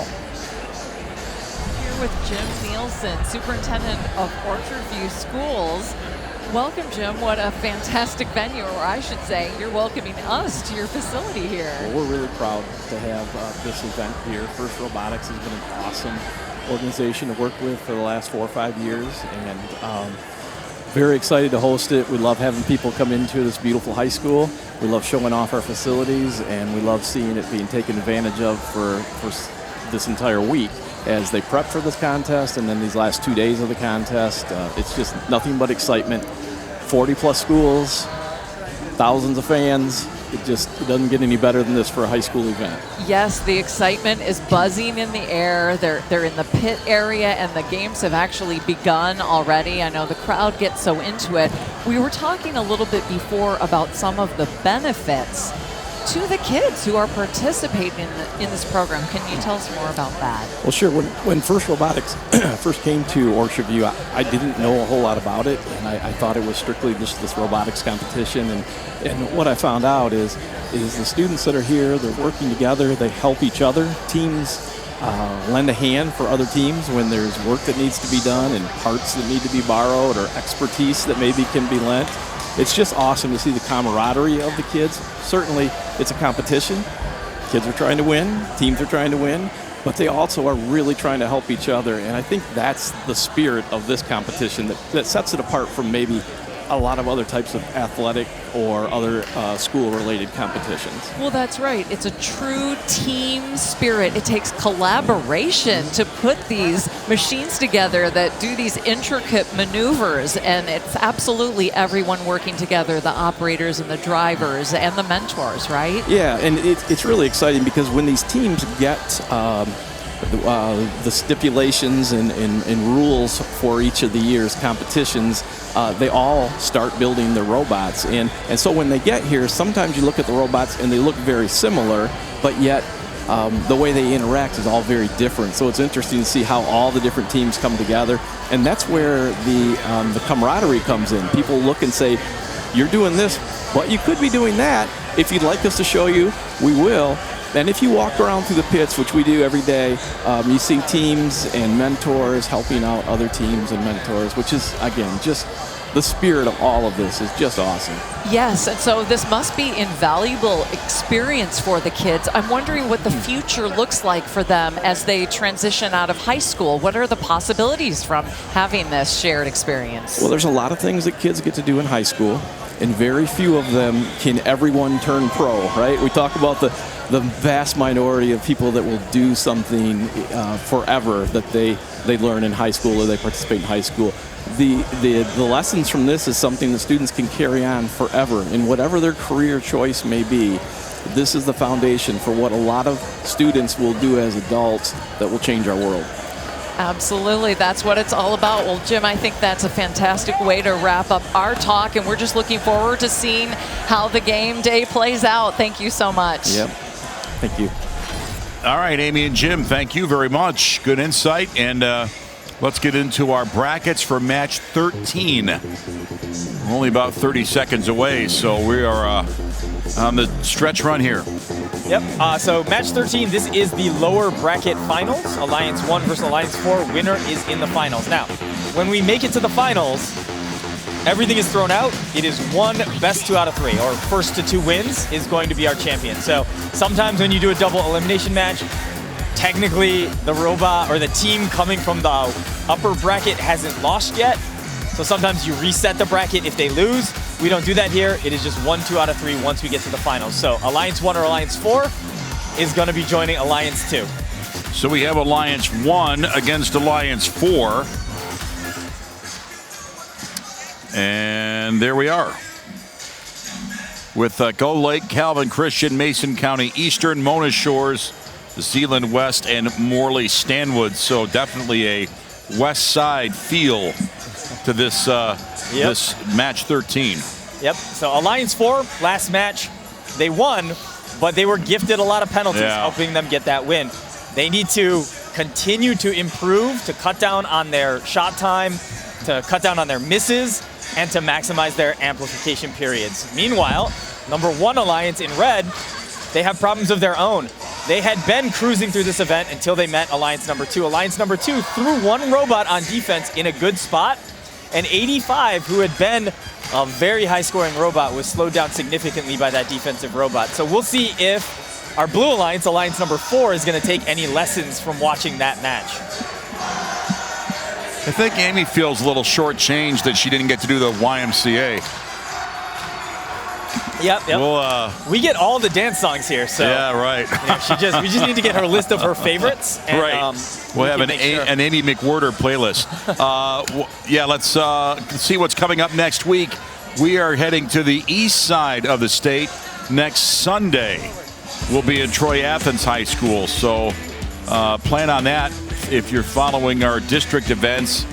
As again, a busy schedule throughout Southeast Michigan and Southwest Michigan, the West Michigan District Event, and Mid-Michigan, so we're kind of everywhere, but we'll be in Troy next Sunday at 2 p.m.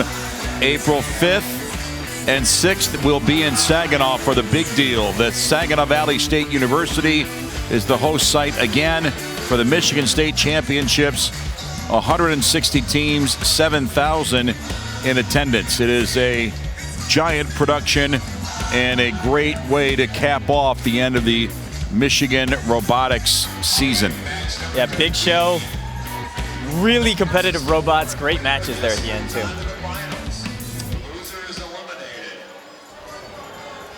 So we are really so the loser of this bracket is out. Yep.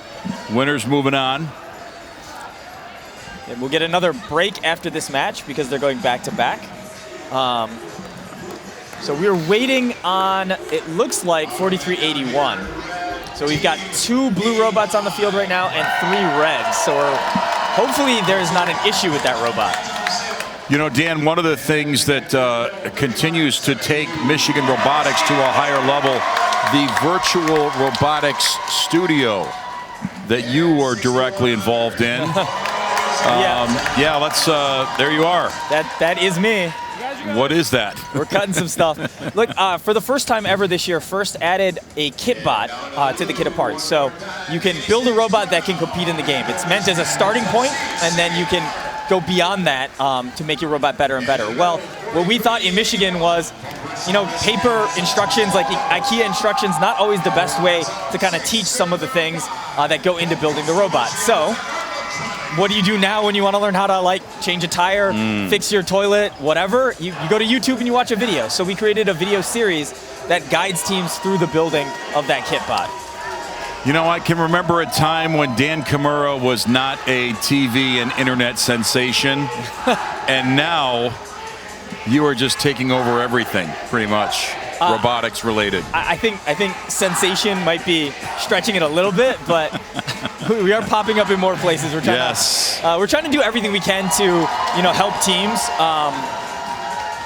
especially young teams, rookie teams, kind of have that good first season. Because you come into this, there's a lot to learn. There's not a lot of time to learn it, and it can be tough. So anything we can do to sort of bring that floor up to help as many teams as possible, we try to do. Another great resource and another great thing that is all about giving back to grow Michigan robotics. It's just exciting to see the trajectory where things go, and you don't stay stagnant.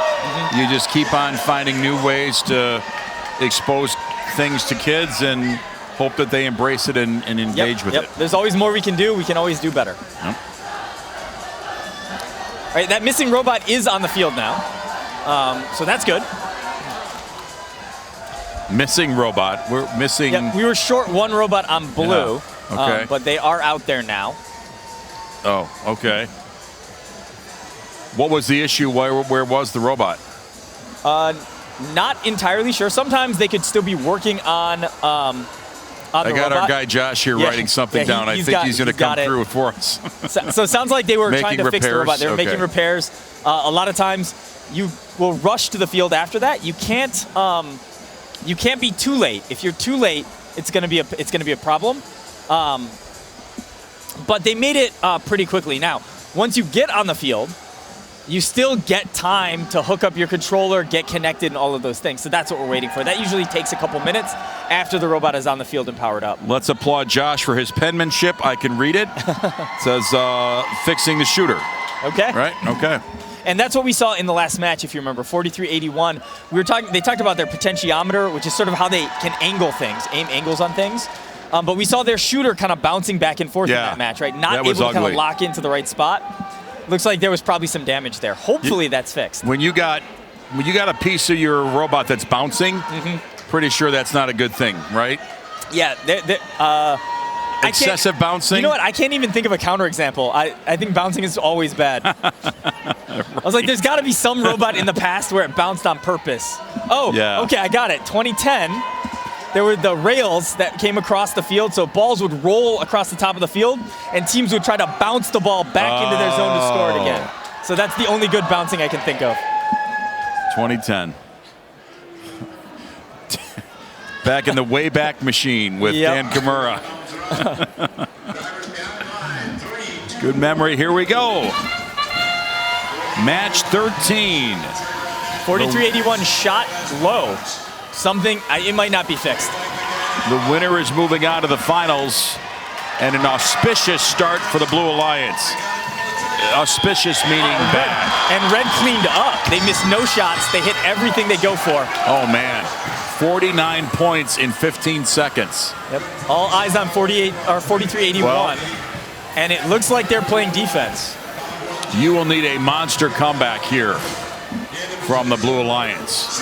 And Red Alliance is just trucking along. Yeah, 43-81. Looks like they've shifted to defense. Something else we saw is in the shift to defense, they spit out the notes they were holding. They were holding 2. They got penalized for that as well. So just to add more problems. More problems. The 85 Red Machine, built on brains, getting hung up in the middle. And this is what we saw against the number 2 Alliance as well. 85 seems susceptible to that midfield defense. They've got to get that figured out before the finals. And we've seen, Dan, teams that skew more defensively look, at some point you got to get notes in the amps. Yeah, I think unfortunately what we're seeing here is 4381 were not able to fix the robot in time. They're playing strictly defense here. They haven't shot another note.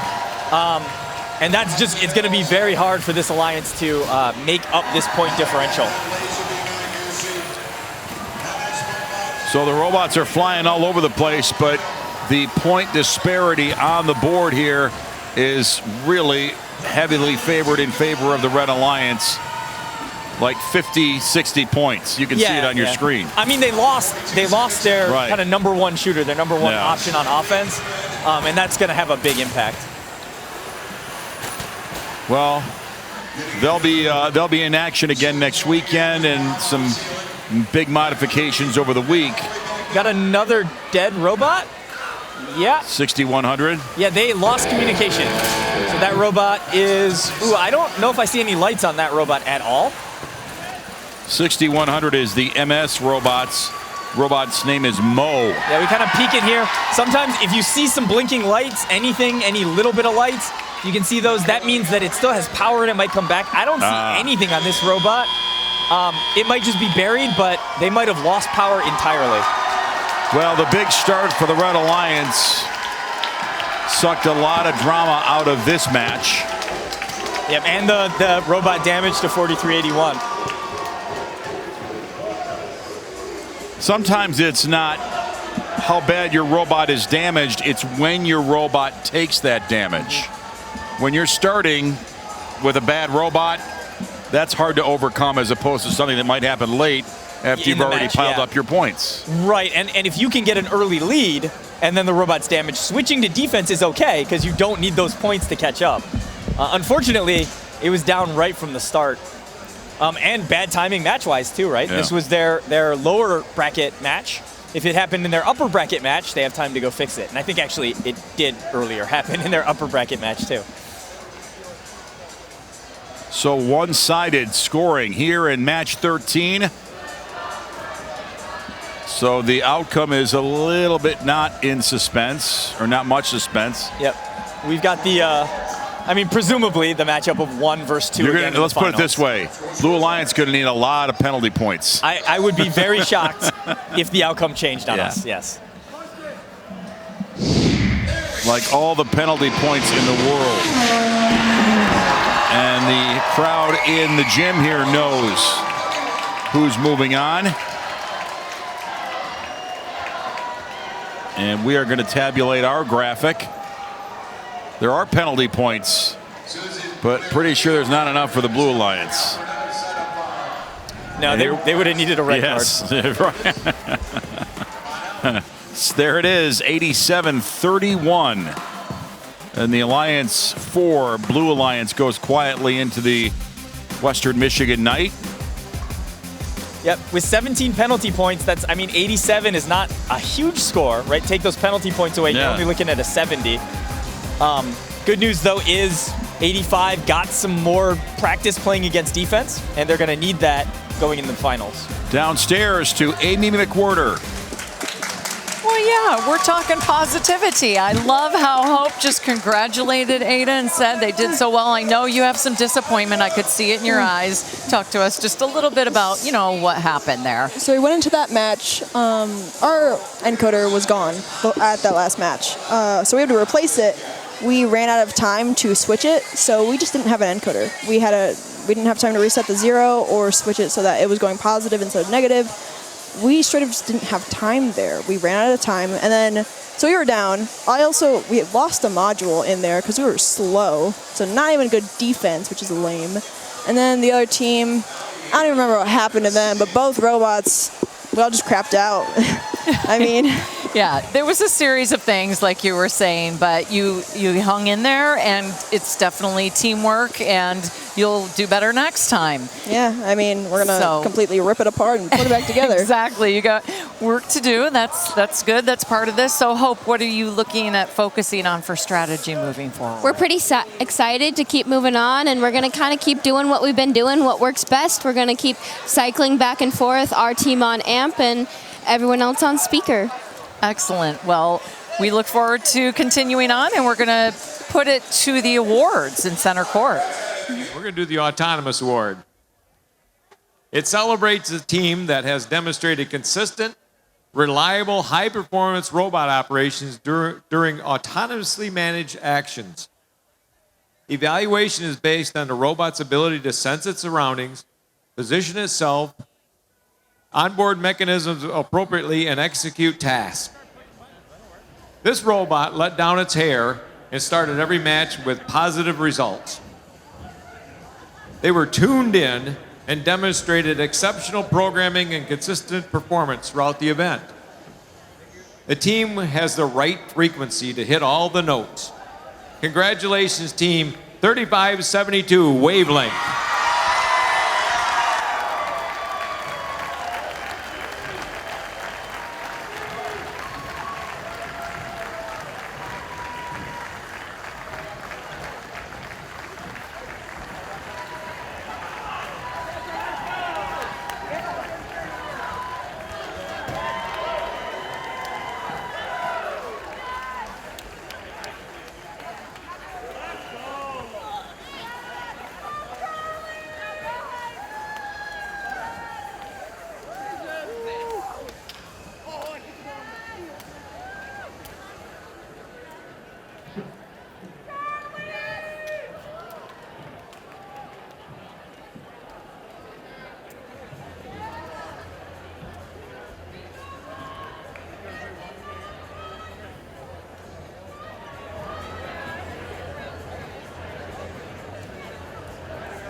Our next award is the Creativity Award, sponsored by Rockwell Automation. It celebrates creativity that enhances strategy of play and was initially designed and not just discovered. Their design was off the scale. The robot has the vision to find the right note and loads lots of them automatically. This team is sharp, and their design does not fall flat. Their performance has vaulted them past a lot of robots. In fact, a lot of bots. Congratulations, 5152, the lot of bots.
The next award is the Quality Award. It celebrates machine robustness in concept and fabrication. Building the robot is only part of their success. The judges recognize them as a quality example to others. This team sang old-time tunes while dreaming of victory. They paid particular attention to all aspects of their design and built to make sure their bot wasn't twisted metal. This team knows the devil is in the details. Congratulations, team 4381, the Twisted Devils.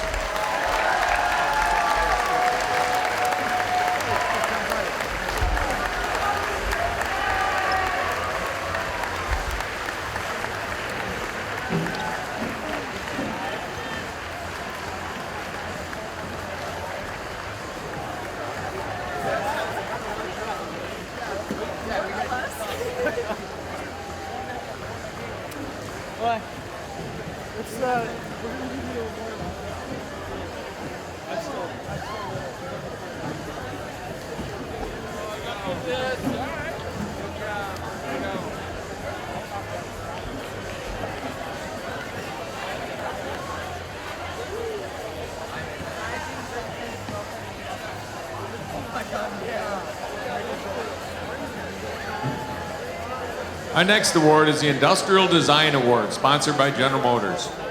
It celebrates a team that demonstrate industrial design principles, striking a balance between form, function, and aesthetics. This team is great at passing notes to their friends. Well, you did. They have clawed their way out with a fast and accurate design. With form and function, this team has created one cool cat. Congratulations, team 6090 Wayland Wildcats.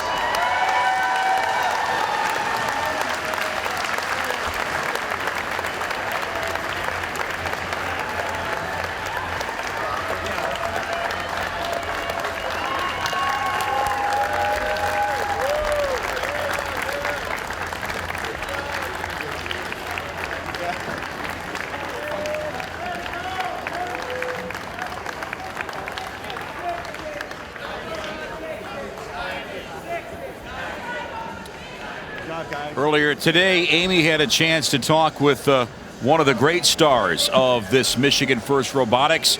Josh from Avondale, started in 3rd grade, part of a great program that promotes inclusivity and a program that has really grown under his watch.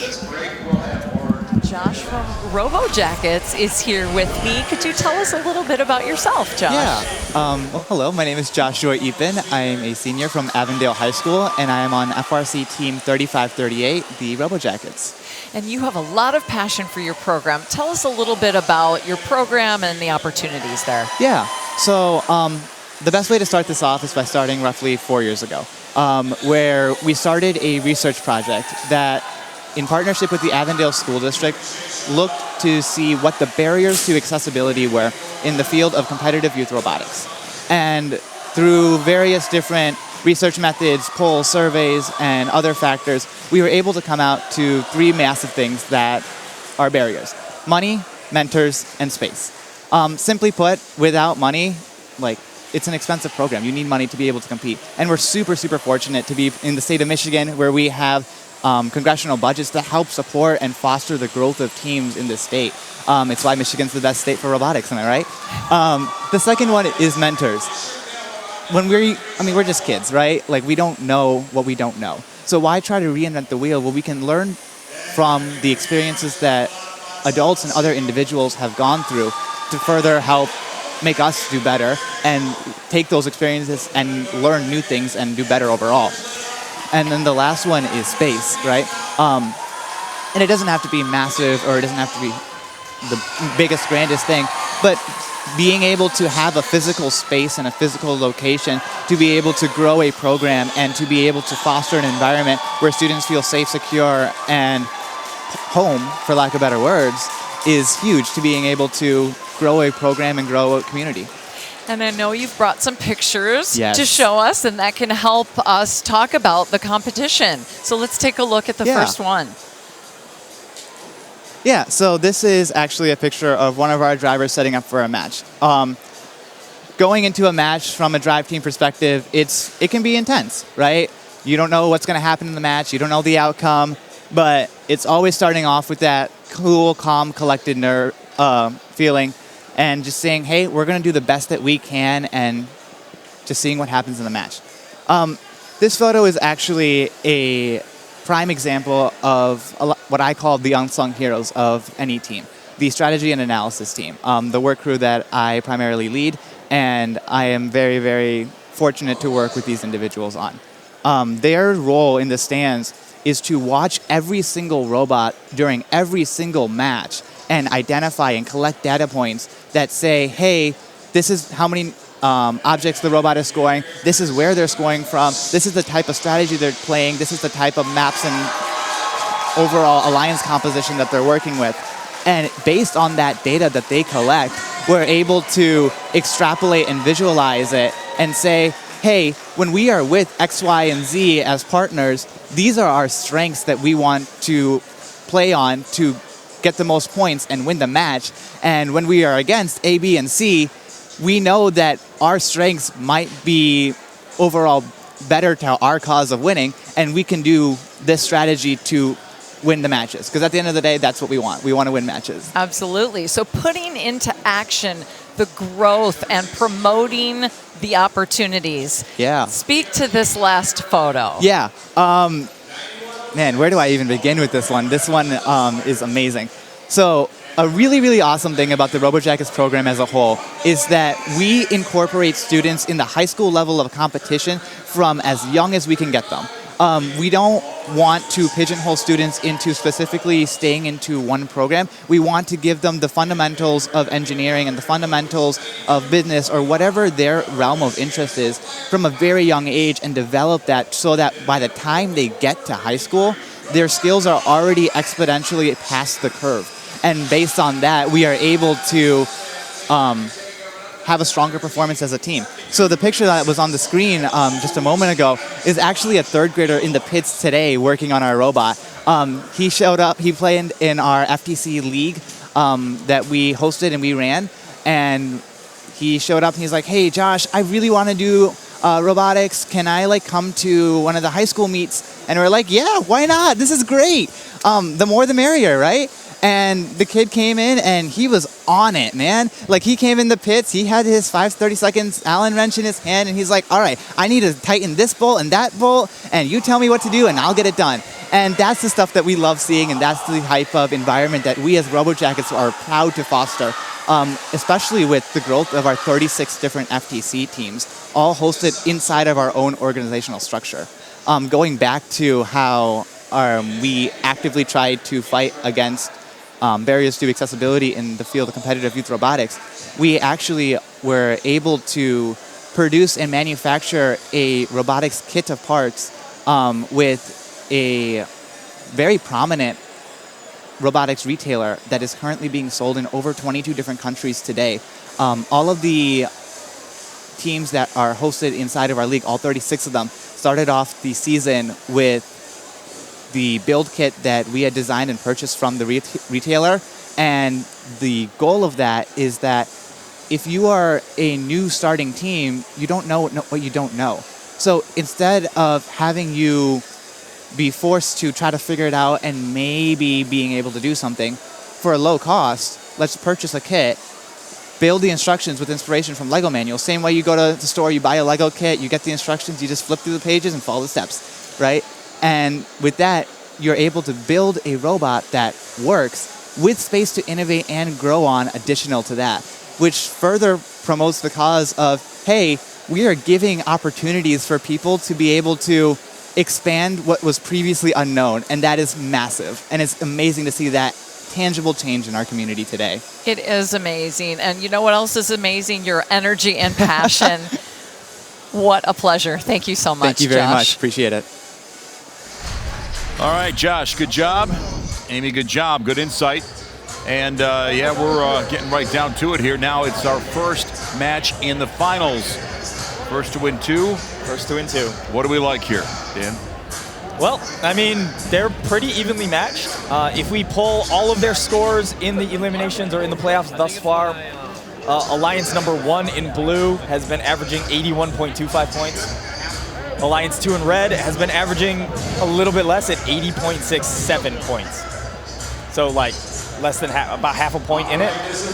When they matched up in the upper bracket finals, Alliance 2 won that matchup, and they did it by playing good, hard defense on 85. So that's what we need to be watching for here. The key matchup is going to be 72-56, playing defense on 85. If 85 can find a way around it, Alliance 1 has a great shot in this match. If they can't, it's going to be Alliance 2. And by now, you have kind of figured out everybody else's strengths, weaknesses, tendencies, right? Yeah. So you know how to attack them. Right, yeah, and we saw too, kind of like you were saying, they played, Alliance 2 won that match, so Alliance 2 is going to come back with the same thing. It's up to Alliance 1 to make a correction here. And they got a chance to practice that a little bit because in the lower bracket finals, the match they just played, they had defense played on them there as well. So they got a chance to acclimatize to it, maybe come up with different paths. It looks like 85 is forcing it down the inside lane, kind of the near to us side lane. And so when 7256 parked in that lane, they were just always getting hit. Maybe they need to go the long way around more often, or make that choice to go the long way around earlier. Yeah, so part of the introduction is the teams are going to meet and have a handshake and play this whole thing up a little bit. So yeah, we'll announce all 6 teams. They'll come out on the field. Do a little good sportsmanship handshake.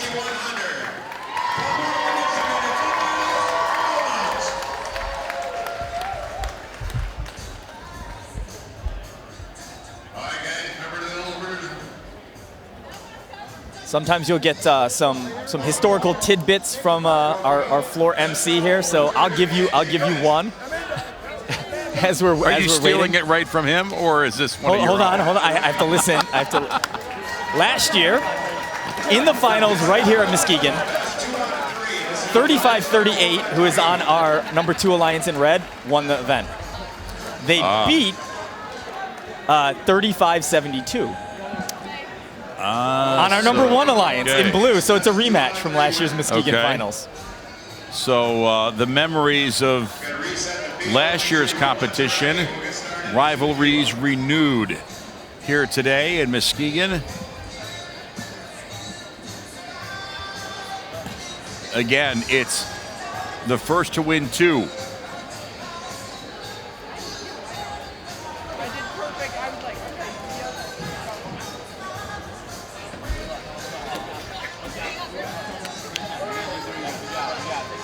Yeah, a rematch from last year. Yeah, this is a rematch from last year, right? Okay. Yep. So 2 of the teams, 1 team on each alliance is playing against each other. So, familiar foes renewing their rivalry and competition. Another interesting but sometimes meaningful, sometimes not tidbit. Alliance 1 is now in blue bumpers. This will be their first match in blue bumpers. They've been red the entire time until this match. Now, the field is mirrored, not rotated, which means your auto modes, your stuff you're doing on the blue side are not exactly the same as what you were doing on the red side. They may be better, they may be worse, but what we do know is they have not been tuning that in throughout the elims so far. So again, that's just a different wrinkle that they have to address that the Red Alliance won't have to. Yep, Alliance 2 has been red the whole time. No, they had 1 blue match. They were blue. They actually switched to blue when they played Alliance 1 in the upper bracket finals, and then they both switched for the finals here. Hey, we've seen some flashy displays in the stands. I don't think I've ever seen that, the 1025 with the lit up number. That's pretty good. Yeah, I don't think that comes cheap either unless they made it themselves. I would guess they made that themselves. That's pretty good. So there are definitely some of those LED strips now that you can teach to do the scrolling and the flashing and the blinking. And looks like they cut the foam out there, but match is underway. All right, away we go. Autonomous for 15 seconds. Both teams looking good. Blue Alliance, though, even better. Yeah, good catch up, though, by Red. Things are percolating along here as we move into Telia. Blue with 1 more shot and it's tied. It was just a really late score. Almost 40 points in autonomous for both teams. All right, 85 here, getting hung up on the stage, trying to find their way around, and they are not moving. Never a good start. They hit the stage hard. They have lost connection to the field. They are... You can see him right there in the middle. I can't see any lights, but it's not a good... We can't really see into the robot. Well, not moving is not moving. I don't know if they're coming back. That robot looks completely out from up here. I see no lights. And I don't think it got hit, did it? It did. It slammed into the stage. It hit that metal truss there. And they lost communication pretty much right as they hit that. So losing power to the robot is possible. There is a breaker inside the robot. That's what we use as the main switch. Sometimes impacts can cause that to trigger. And that 85 built on brains, that's the key robot in that alliance. Yeah, I mean, one of the At this keys. point in the Yeah. finals, they're all key robots. Right. 35-72, also a great offensive robot, but 85 has been playing a very key role going high, hitting those speaker shots. Blue's still holding on to a small lead, though. Yeah, that is admirable considering what's at stake here. You can see the 35-72 machine wavelength Rapunzel taking a beating. And we are at the point where if 85 was going to reset, it would have happened by now. Enough time has passed, so they are going to be out for the whole match. Dan, strategically, what do you do as the team that has 3 functioning robots when the other team is down 2? Is there an inherent strategy that you go to? You can pull a robot and put them on defense. Sometimes you can, I mean, because if you shut down the other good offensive robot, that works. It looks like they are keeping 72-56 on defense for that role. If you're behind by a lot, though, too, you have the option of pulling your defender, going 3 on offense, because, 85 is completely defended. They're not going to be able to score. Blue's going to have to try and hang from the stage. Red Alliance already has 1 hanging off the chain. And 2, 1. Not going to make it, 35-38. 10-25 is up. I didn't see them score the trap this time. So that is 5 less points than they would normally get in a perfect end game. Scoring is not super high, but you can understand that for the Blue Alliance when they spent virtually the entire match down 1 machine. Yeah, I mean, look, at this level in the finals, you can't really win down a robot, especially not down a robot that early in the match. They did get the auto mode points from 85, but immediately crossing the field, they slammed right into the stage, and they were out for, almost 2 minutes of that match.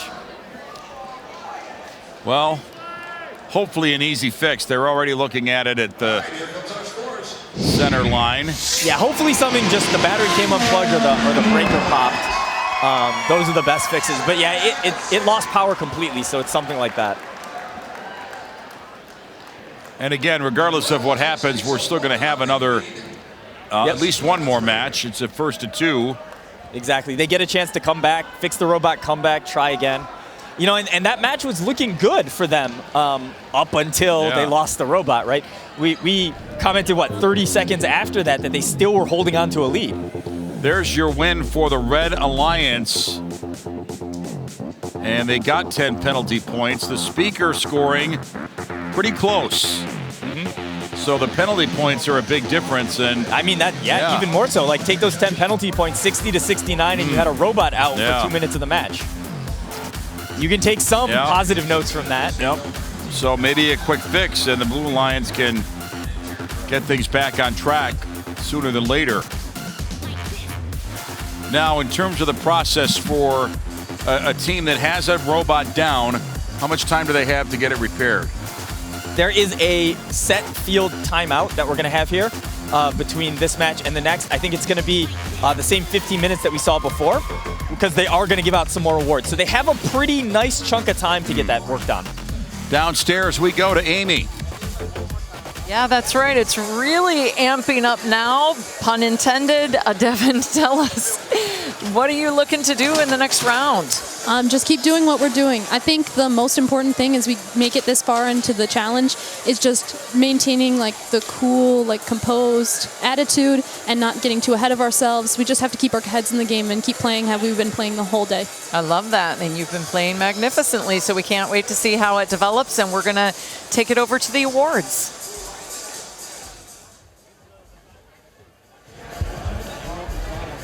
All right, our first award is Innovation and Controls Award. It celebrates an innovative control system or application of control components, electrical, mechanical, or software to provide unique machine function. This team does not avoid drama, it embraces it. They keep this beast of a robot under control with buttons for fine-tuning arm angle and speed adjustment. Other robots can't hold a candle to its multiple autonomous configurations. This beauty of a robot plays its notes like a symphony. Congratulations, team 910, the Foley Freeze.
Our next award is the Excellence in Engineering Award. It celebrates a team that demonstrates a professional approach to the design process and whose design is elegant and advantageous on the field of play. This team has hit a high note. This tribe of builders has held their heads high throughout the competition. They studied and adapted their design from another world to engineer a warrior. Congratulations, team 1025 MP Robotics.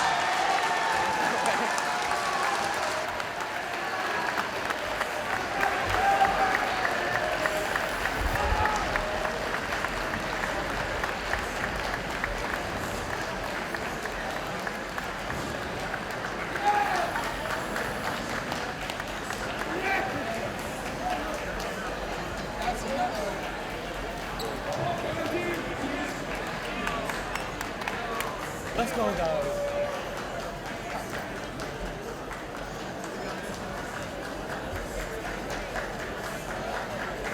Thank you.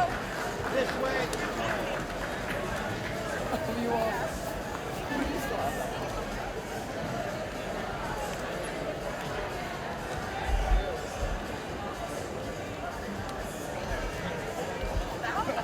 Where do we go?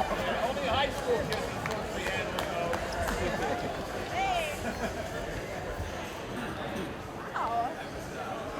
Next award is the Team Sustainability Award, sponsored by Dow.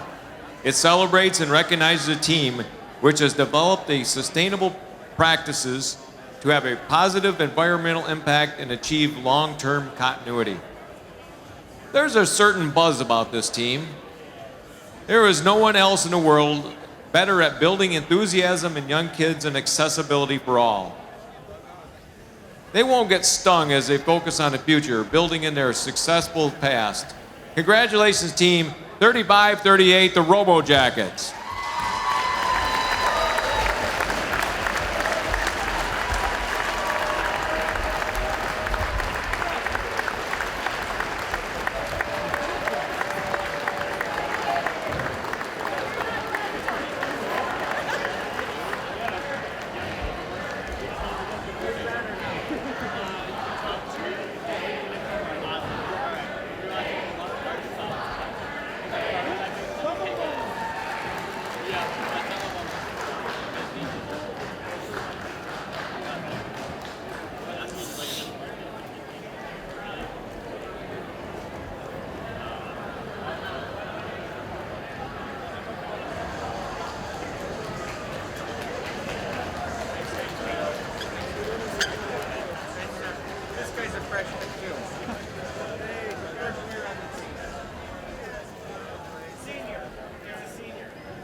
That was good with the note, shooting through that. That was pretty good. Yeah. You're good. Oh, you just trusted me. During the course of the competition, the judging panel may decide that a team's unique efforts, performance, or dynamics merit recognition, yet do not quite fit any of the existing categories. The judges award for igniting the fire. The recipe for success is having the proper spices and the right amount of cooks, mixing all the first core values together as they turn up the heat within their community as they build their team with collaboration and grace. They are always red hot. Congratulations, team 4453, the Red Hot Chili Bots.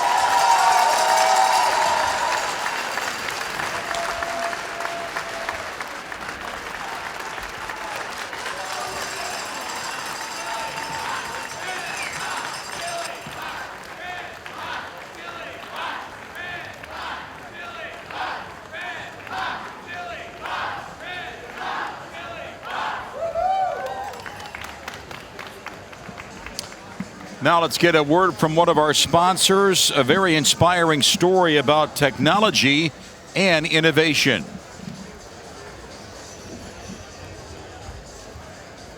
Acronym for FIRST is for Inspiration and Recognition of Science and Technology. The important letter in there is actually the I, which is the inspiration. We're using robots as a tool to teach these kids a lot of important life lessons, to be able to look at a problem and break it down into lots of its component parts and fix what's wrong, and to work with other people on a team and determine how is it that my strength can be used that's different than somebody else's. For the 2022 Chelsea Gremlins, those strengths come in a variety of forms, from engineering, programming, marketing, and yes, even crafts. Every member of the team plays a vital role in ensuring its success. Finding that role, however, comes easier for some than others. I remember watching my brother when I was young. I wasn't in a wheelchair then though, but it seemed really exciting, so I wanted to try it out and see what I could do. When she first showed up, she was very worried, and her parents were very worried that there wasn't going to be a place for her. But it's important to us that everybody has a chance to do something. So we worked to make sure that there was a game controller that became legal for everybody in FIRST to be able to use, so that she can drive the robot. So Lila is controlling the robot right now with the new quad stick joystick. Hi, Lila. I just felt really happy because it was something new. It was really fun to see something not on the screen, moving for once, and something that I can control, and I don't need anybody to help me to do that. I was there when we were first testing it, where she got to drive the robot around. I remember we were so happy that it worked. It's the same way that she moves her wheelchair. So she just gotta think about the robot.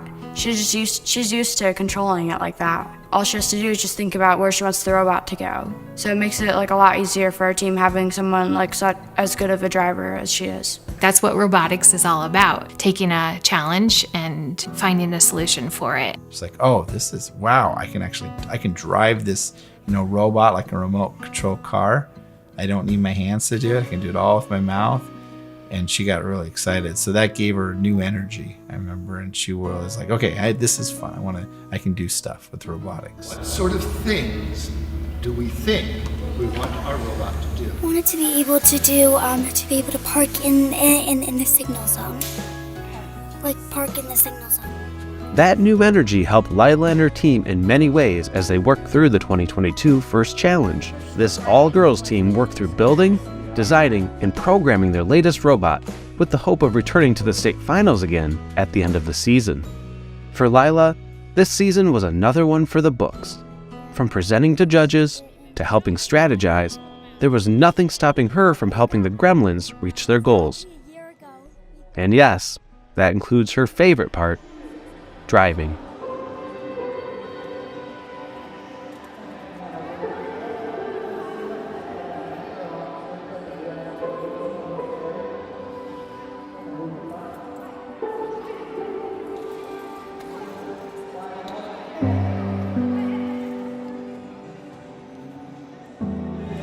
We won! Yeah, we won. Let's go. Every single time we get a battle, we're just jumping and just celebrating, and we get really hyped up, especially when I'm driving. I feel like I did that. Whoa. You did a good job out there keeping your wits about you. After the first cone didn't go down, you just did it. I was proud of you. We are literally rewriting the rules because of the impact that Lila is having on this program and on FIRST overall. And I really hope that there's somebody else out there who can see what Lila does and understand that they can participate too. There's nothing holding them back. I know. Low on power. My chair is doing good today. Being in robotics has really helped Lila engage with others, where she's engaged on a team level. There's, with the problem-solving challenges, she's formed good friendships. She's excited for them. They're excited for her. Robotics means partnership, friends, being able to challenge yourself while also having fun.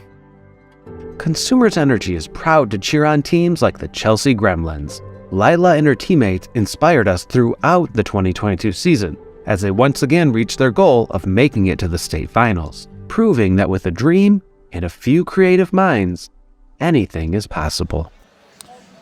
You know, again, Dan, there's so many great stories about the value of, robotics and how it stretches and reaches out into so many different things. I mean, we're thinking of just the robots and this competition here, but when someone like Lila has her life impacted in such a positive way, it kind of knocks you over. Yeah, no, it's great. And I mean, just being around this competition for so long, I mean, I've heard numerous stories, in a similar vein, and every time it's great. I mean, that's why we're still here. That's why we're still doing this. And we'll be here next week. Well, not here, but we'll be somewhere else next week. That specifically will be in Troy, at Troy Athens. That's on Sunday. The other events are mostly taking place Saturday, Lansing, Midland, West Michigan, Livonia, that's Southeast Michigan. So we'll truck over to the east side of the state. And then the big enchilada is the Michigan State Championship, April 5th and 6th at Saginaw Valley State University. Anybody who's anybody is there. We'll be there. Yeah, we'll be there. It's open to the public. Just have your walking shoes on because there's no valet parking. So prepare for that. Otherwise, it's a great event. Let's roll into our matchups. Again, this could be it. The Red Alliance, if they win, it's game over. And the Red Alliance with Ferndale, Avondale, Hackett Catholic Prep. But some mechanical issues, if they get addressed by the Blue Alliance, we're going to go 3. Yep, and we did get word. The battery just came unplugged, basically. It wasn't strapped into the robot. The connector came undone. No power for the rest of the match. That's good news is that's an easy fix. The bad news is it's an easy preventative thing too. So gotta pay attention to the details here, especially as we get to the finals. Right. Yeah, and hey, you're bummed out that your robot died, but an easy fix. Okay. You just get ready and gear up for whatever's next. Yep, so we've seen this matchup. This will be our 3rd time seeing it. Last match, we didn't learn anything because we had the dead robot. Right. The match before that, we saw successful defense on 85. We're still going to be looking to see if 85 can improve that. Another thing that we've seen is in auto mode, 85 gets to the center line first and grabs the outside ring. Then 35-38 comes to the same spot and misses it. Then 35-38 comes to the second ring and gets it, and 85 gets there late. Now, there is the opportunity, if they have other auto modes on tap, to make that change to where they don't go for the one they're missing and they focus on a different one. If they don't have that pre-programmed, though, it's unlikely we'll see a change here in the finals. From a coaching vantage point, too, Dan, how do you help your team avoid that false confidence that comes with a win that was, not really all about you, it's about them? You just take it back to basics, right? Yeah. It's like focus on what our robot did. Did we, score 8 notes that match, or did we only score 5? Should we be able to do more, right? And so you can be critical of your own performance, even in a match like that where you're going to win because of the issues. So a little bit of a countdown here as we head into our potentially final match. Again, it's a best 2 of 3.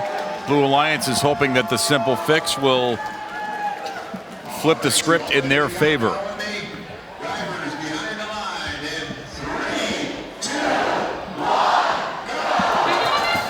And here we go. Autonomous begins. Ooh, good start. Getting that first one. Yeah, good start for Blue. 35-72 wavelength. But now the opposite happens. 35-38 gets it. Oh, but shoots it way off the field. That's 2 misses from Red. I don't think Blue had any. Blue's got a pretty big lead. Wow. So, all bets are off now as we move into the teleop. And looks like Blue loading up for some offense. There's the wavelength robot, Rapunzel, doing some good things.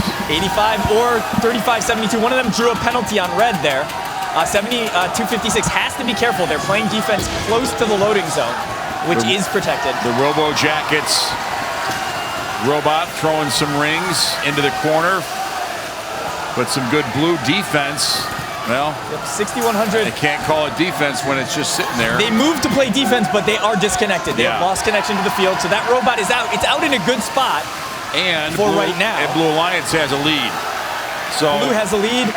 Blue just did their amplification, got some bonus points for that, so they're holding on. 85 has been doing well against the defense this match. And scoring well. They just knocked one down there as they fire that note into the That's what we want to see. That 85 coming in, hit, does the spin move, gets around them. Same thing here, using the stage to their advantage. They are definitely performing better against that 72-56 defense. Yeah, boy, these machines are hitting each other pretty hard. 6,100 has not fully lost power. They may be back. I would expect them to come back sometime in the next 20 seconds if it's going to happen. The lead is shrinking for the Blue Alliance. The Impy Warrior robot setting up and scoring at the speaker. Yep, playing down a robot. They're up 8 still. Missed shot by Impy. And 6,100 in a good spot to defend it, but too close to the side. They're gonna be penalized there. Robo Jackets for Avondale with a score there in the amp zone. Yep, and amplified the high shot. That That's lead. gonna tie it. Look at that score. Dead even as we start to wind it down here. They're trying to hang on stage. 10:25 is clear in the air. Missed Blue shot. Alliance is not on the chain yet. They're going to have to go. 10:25 did get their trap shot, so this is advantage red in the end game, advantage red on the scoreboard.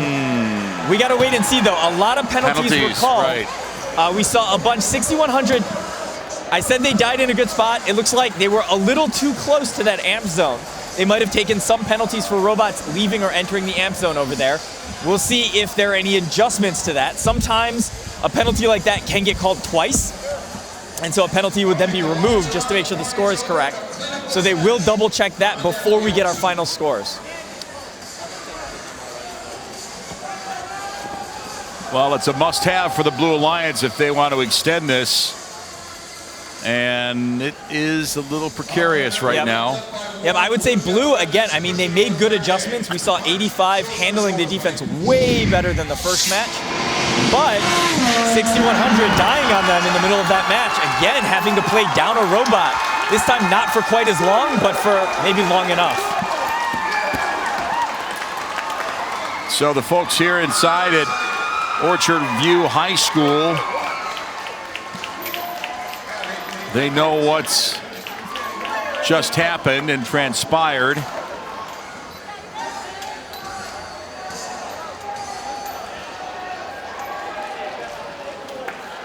And there is not much margin for error for the Blue Alliance.